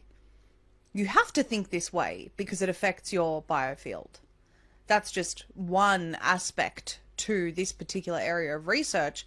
And when they sort of make this wider known to the community, they'll make it out like this, thinking this way is a good thing for you, and being in line with what we say is the right thing for you, because we're the arbiters of all truth. So this is just one of the many images that you'll find. If you look up wireless body area sensor network, you can see that it feeds it through Wi-Fi to the gateway or the computer, whatever gateway it may be, or the computer to the Internet of Things, if you will, or the wider cloud, and then it goes to the central server in the healthcare center. This is, again, just one example, and of course some of these will be that they've spoken about self-assembling nanotechnologies that can form sensors. So really, it's not just implantable things. Again, I say it's not just a pacemaker. These are actually sensors that can self-form inside the body through various ways. Okay, again, IEEE, Industrial Cyber-Physical Systems, a backbone of the fourth industrial revolution. They say here that CPSs are perceived as the pivotal enabler for a new era of real-time internet-based communication and collaboration among value chain participants, e.g. devices, systems, organizations, and humans. And so they do say here that industrial CPS blur the fabric of cyber, including business and physical worlds, and kickstart an era of system-wide collaboration and information-driven interactions among all stakeholders of the value chain. They do say that they are expected to empower the transformation of industry at large and business to a digital, adaptive, networked, knowledge-based industry with significant long-term impact on the economy, society, environment, and citizens. This is 2017, ladies and gentlemen. According to Wikipedia, there is already a global information grid in existence. It says that it's a network of information transmission and processing maintained by the United States Department of Defense. And it says that it includes all infrastructure bought or loaned of communications, electronics, informatics, including software and databases, and security. Bought or loaned of communications, that includes your phone. It is the most visible manifestation of network-centric warfare. It is the combination of technology and human activity that enables warfighters to access information on demand. Now, of course, this is under the guise of warfighters, but as we've seen, the DoD has been involved in the COVID-19 injection bioweapon, I should say, which are two in the same, and they've been involved in that development. And so one can only imagine what this type of technology in the hands of malicious actors would do, particularly when you've then gone and linked them all in something even bigger. If they've got this information already, once you've linked all humans to this AI world society, all that information transmitting in real time, all your thoughts in real time, this is just a terrifying, terrifying dystopia. Okay, human digital twins creating new value beyond the constraints of the real world. They say here, the website is rd.ntt, and it says the history of digital twin computing. Well, actually, before that, digital twin computing is one of the three major technical fields in the IOWN initiative, strange name, along with the All Photonics Network and the Cognitive Foundation. So they're going to explain what the meaning of digital twin is in this article. The history of digital twin computing, they talk about over the last 30 years, how roughly every 10 years the focus of digitization alternates between human beings and things, and they've got a cute little graph here. And then they say that 2025 will bring digital twin computing. So what is it? Digital twin computing initially starts with the extremely accurate reproduction of a real-world human being and things in cyberspace. A virtual being reproduced in cyberspace is known as a digital twin. In fact, digital twins are already being developed for a variety of applications in different industrial sectors, such as in the automobile sector for autonomous driving, the robotic control sector, and the medical center. Digital twin computing aims to develop these further and create common processes that allow diverse digital twins to be used across sectors. So this is talking about, well, it's talking about a range of digital twins, but it's not really yet talking about human digital twins. It's giving you an example of digital twin computing in robotics, vehicles, as they said, transportation, environment, and urban spaces. If you remember, very, very early on when I was talking about smart cities, I showed how in some of the cities in Australia, they were planning on having full holographic cities for people to interact with. That's the beginning of getting people used to living in a hologram, which is eventually where this digital twin model goes. You don't go and have real world interactions. Everything's done by your digital twin. They talk about human digital twins here. One of the major features of digital twin computing. So with digital twin computing, we aim to create digital twins that reproduce not only the outer aspects of a human being, such as the physical and physiological characteristics, but also inner qualities such as personality, sensibilities, thought, and skills. All right. Individual decision making. So they say that it presents various possibilities and future images of the person themselves for use in their own decision making. So that digital twin is also making decisions on their own, and group intelligence. So some of the things that they think that they can achieve so far are proxy meetings between digital twins. So it says the personality and characteristics of individual people can react as if they were the real people in response to approaches from others in cyberspace. So I hope this is all making sense in light of what we learned about AI world society and digital citizens. You can create personal agents to work on your behalf in the AI world society, enabling dialogue that would be impossible in the real world, apparently. Because they can also be used to communicate with people who do not currently exist, such as the deceased, to gain knowledge and experience. Yeah, that's called sorcery. For example, you could communicate with your past and future selves in dialogues that would not be possible in the real world. These dialogues can be used to promote self-understanding, trigger discovery of yourself, or acquire ideas, as well as for personal decision-making. So you're going to talk to some non-existent person, version of you, consult it for personal decision-making. I mean, it's just the most bizarre thing. But this is real. This is technology that exists. You can also use digital twins to interface in cyberspace. So you can create a derivative of your own digital twin endowed with abilities that you don't possess, for example, language skills. So it's interesting because they're saying you could do this by exchanging or merging the abilities of your digital twin with someone else's. So when we go back to the book that we dissected and we look at the way that they painted the AI world society, and they said that only people who are contributing to the AI world society economy, if you will, are really going to be able to function in this world. So everything that you continue to do and feed in there, including interacting with this digital twin and others and learning, assigning it with tasks and new languages, it's just building, if I can, paint it this way, it's just building a bigger and bigger and bigger digital fake world. They're trying to build their own world. It's sick. And you can see here, CNBC have posted an article in January of this year. Digital twins are set for rapid adoption in 2023. Like artificial intelligence a few years ago, digital twin technology has tipped from highly specific applications into becoming a widespread management best practice. So again, pushing this through the corporations, exciting new tech, so on and so forth. And now it's management best practice. So all the swanky managers are going to use their digital twins because it's the new fad, not realizing just how evil this technology is.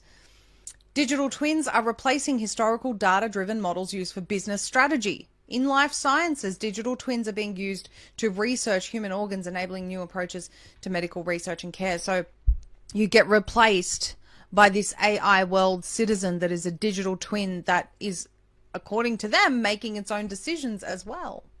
The IEEE talks about the human digital twin enabling human agents collaboration. And it's interesting because they talk here about smart environments such as Industry 4.0 or smart cities being based on digital technologies that collect large amounts of data and AI applications or agents, they call them, to analyze this data and optimize various operational aspects of the environment. However, any intelligent environment must include humans, and they refer to the human-agent interaction, where it involves complex arrangements with multiple humans and agents interacting concurrently along various scenarios. It says, agents' ability to learn and perform their tasks is contingent on some degree of consistency in their interactions with humans.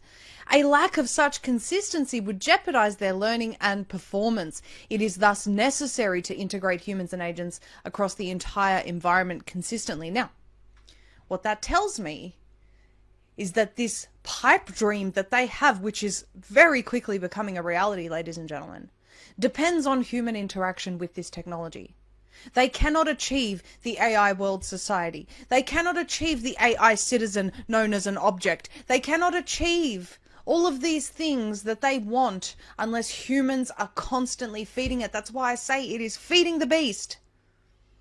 And unfortunately, you have people out there that think this is great. And it's not.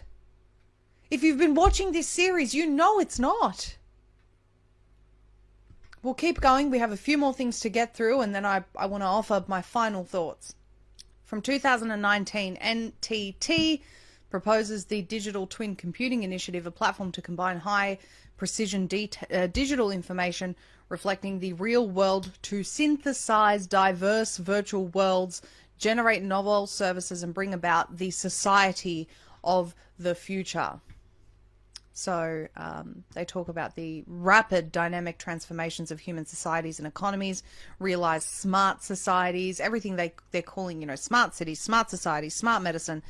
And really, I don't know how me being told by a computer whose programmers are insane that for the most part, and the United Nations claiming they received some mystical message from the future. I mean, this is magic. This is occult practices.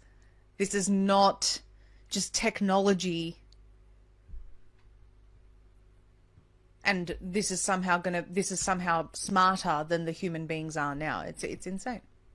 This is another article about energy harvesting in and on the human body. It talks about energy harvesting, making it possible to replace batteries of active electronic implants, or at least extend the lifespan of the implant, which primarily depends on the capacity of the batteries used. So this is mainly talking about things like wearable devices, again, other implantable medical devices, transitioning from the traditional batteries to using the human body as the energy. And all of the articles that I've read about this really are talking about how this is necessary for the Internet of Things. Now, again, think of it in the context of what they're trying to do, and it goes beyond just things like pacemakers. We're talking about transmitting medical data all the time to the Internet of Things, which will notify you if you need a certain vitamin or something like that, using the human energy inside the body to transmit that data. So this really goes beyond regular batteries and things. This is talking about human energy being used to transmit the data in the Internet of Things and bodies. I realize that much of this information is quite complex, and this is really just an introduction to show you some of the technologies that are available already or are in development or have been for many, many years, to say that this vision for 2045, really, if they have the time still before Jesus comes back, they will do it. They will do it. We'll keep going, and I'm sure that in future broadcasts I'll talk much more on some of these things. And to give you an update as to where it's sort of at, in 2021, this was published, recent progress in the energy harvesting technology from self-powered sensors to self-sustained IoT and new applications. This is, again, the NIH.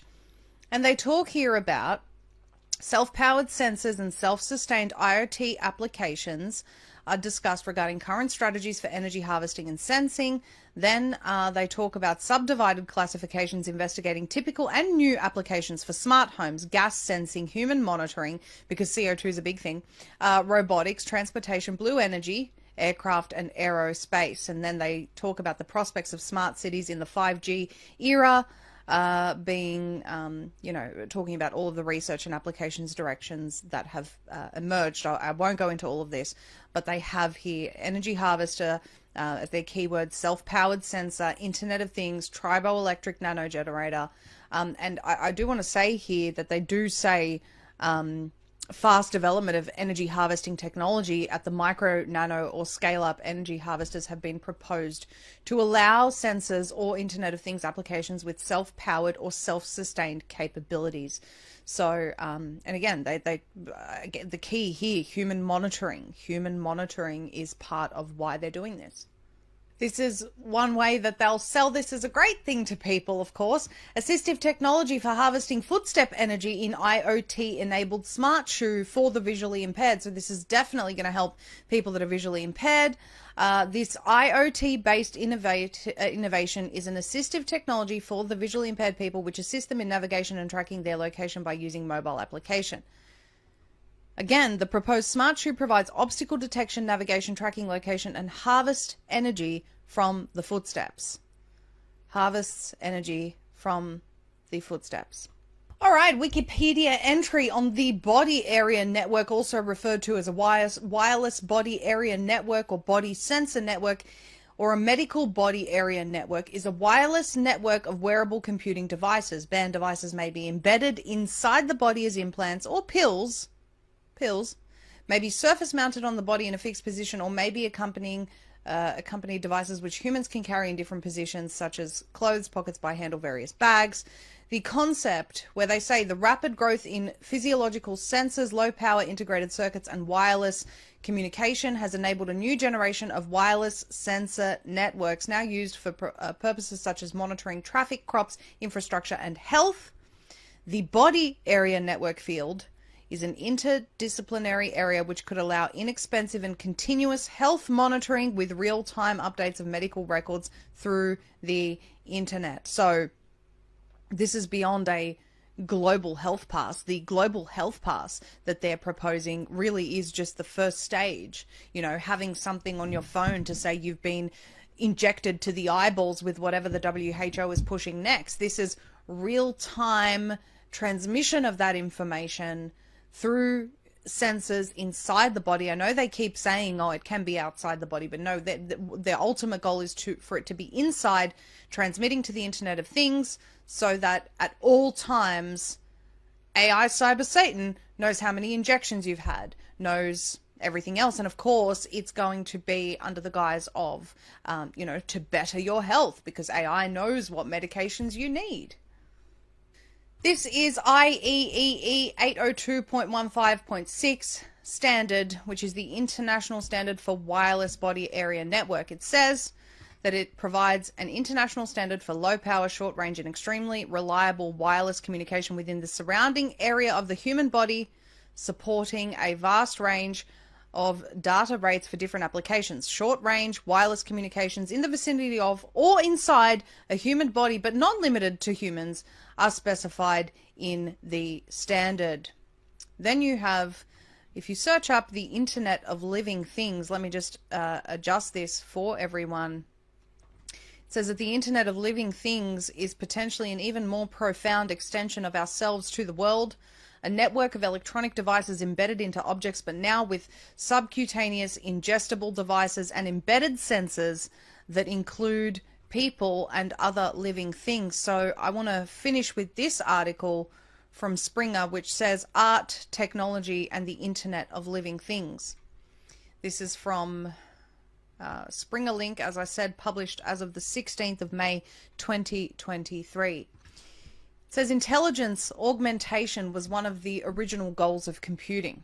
Artificial intelligence inherits this project and is at the leading edge of computing today.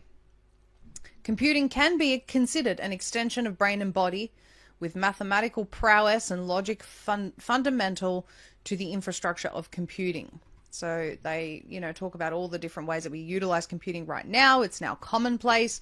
We use data visualization and sonification, as well as data mining and analysis to sort through the complexity and so on and so forth. It helps us see in new ways, it says. We can think of this capacity as a kind of new digital glasses. The Internet of Living Things is potentially an even more profound extension of ourselves to the world, a network of electronic devices embedded into objects, but now with subcutaneous ingestible devices and embedded sensors that include people and other living things. Like the Internet of Things, living things are connected. We call those connections ecology. As the IoT becomes increasingly synonymous with the IOLT, the question of ethics that is at the center of aesthetics and the arts will move to the forefront of our experience and regard for the world in and around us. Now, of course, this is in no way, shape or form an exhaustive list of all of these technologies that exist or are in development or were in development years and years and years ago, as I've mentioned several times. Nor do I claim to understand every single one of these technologies. When I read them, I am just mind blown by how advanced they are. But it really takes me back to the times when I've made statements over and over again that technology is way beyond our understanding. By the time these papers are published, by the time these things come to public knowledge, they've already been developed, embedded, and ready to roll out. So when we read these books, when we read the things that the Boston Global Forum are talking about, when we read the recommendations that they recently made where they said, you know, we need urgent climate intervention, you can view that on their latest newsletter on their website. I'm now subscribed because I want to keep an eye on them. And basically some of their recommendations, they've said that Biden is considering an executive order to do with climate change because of their recommendations. So these people are not just nobodies just because we haven't heard of them. When we look at organizations like IEEE that are setting standards for the future of this artificial world, and we read some of the scientific advances, we can certainly see how this is possible. But the one thing, as I mentioned as I was going through this, that really gave me hope was that people not interacting with this, people not interacting with AI, people not interacting with this digital twin and this AI world society and this AI city, they openly admit that this will impede the ability of these things to develop. So humanity, we really have a chance now.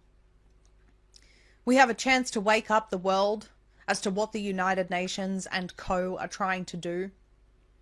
The fact that they are trying to implement a one world government, one world order, and a one world, really bizarre religious system through AI. We have the opportunity to get humanity to stop, to say we don't want to lose our humanity. Yes, we acknowledge that we have lost it during the time of COVID. Some of it was the government's doing, or the propaganda machine, because they convinced us to turn on one another and hate each other. Some of it was our own doing because of our inability to forgive one another or move past our differences. Humanity has, right now, as I can see, a very, very unique opportunity to come together and ignore the division tactics and ignore the distraction tactics, because with every single outrageous headline, these guys are making progress that we couldn't have even imagined. And I've only just scratched the surface throughout this series. So I'm really genuinely asking everyone to share this with everyone you know, the whole series, get them to watch the whole thing. But particularly these technologies that exist right now and are capable of delivering the AI world society and what they call the age of global enlightenment, which has nothing to do with actually enlightening humans or anything to do with the next stage of human evolution, which is a farce. We did not come here as a result of some primordial soup from some explosion. We were intelligently designed, not by some artificial intelligence. We were designed by a creator. And it's evident every time you look at another being, you're staring into the image of that design. So I beg of you today, remember your humanity. Remember what we are, what we were created to be. Don't allow this information to overwhelm you, but let it propel you towards fighting for humanity and the preservation of what it means to be human. And I'm also asking people to prepare. Prepare for the days ahead. Prepare for the fact that they could collapse everything, reboot it, and say, right now we all have to go into this AI society. They could do it in a number of ways to lock people in, trick them into this system. You know, we had a massive cyber attack. The only way we can do this is, you know, by linking everyone and everything up together to ensure this never happens again. Because as you saw, as we went through the book, they spoke about the risk of cyber attacks and things of this nature. And the only way to protect ourselves against that is to get a digital ID in the AI world society. That's essentially what they said. So will the proposed, and we know as well from the World Economic Forum website that they said once cyber COVID happens, which they'll rename, I suppose, once it does happen. But once that happens, the only way you'll be able to get back on the grid is with a digital vaccine. Now, I dare say that if they plan on launching this full scale when they come back, it will be more than just a digital vaccine. And maybe what they meant by digital vaccine was a digital ID that allows you to link yourself, your health data and everything, but more importantly, yourself to their system. I know it sounds like sci-fi, but as I'm sure you've seen throughout this series, it's a very, very sad but real reality that they are trying to build, but not a real reality, if you know what I mean. If you're in the United States, support this broadcast and our sponsors by heading to heavensharvest.com. Get yourself some very high quality survival food. Use promo code Z with 3 E's for 5% off your order. You can also get long-term water, heirloom seeds, gardening, and survival resources. And they are just a great, great group of people who support us to get this vital information out to humanity and really, really care for their customers also. If you're in Australia, head to Gold Bullion Australia Group. Our partners at Gold Stackers Australia, part of the Gold Bullion Australia Group, have a special offer for the Z Media family for the month of September. They're offering $15 off per kilo silver bars from the advertised price, purchased from Gold Stackers only. So listeners simply need to quote Maria Z or Z Media at the time of purchase to obtain their discount. The discount will be applied either manually either in-store or for over-the-phone orders. So at this stage, not for online orders. So it's best to call 1300-618-363 or visit the Melbourne store for this offer. However, if you're not in Melbourne, that's fine. Orders can be shipped securely from the Melbourne office to anywhere in Australia. Again, that number is 1300-618-363. And I'm urging people to take advantage of this offer before the 30th of September. And a big thank you to our partners for always looking after the Z Media family. This is particularly relevant to this series that we've just done because the tradable currency in their new dystopia relies, you having currency in that world relies on you submitting your entire being, including your mind, your soul, your body, everything, to the AI world society. No thanks. I'll stay human. I'll have tradable currency in my hand. I will not let Bill Gates mine crypto with my body data. Thank you very much. God bless you all. Again, share this everywhere, and I'll see you soon.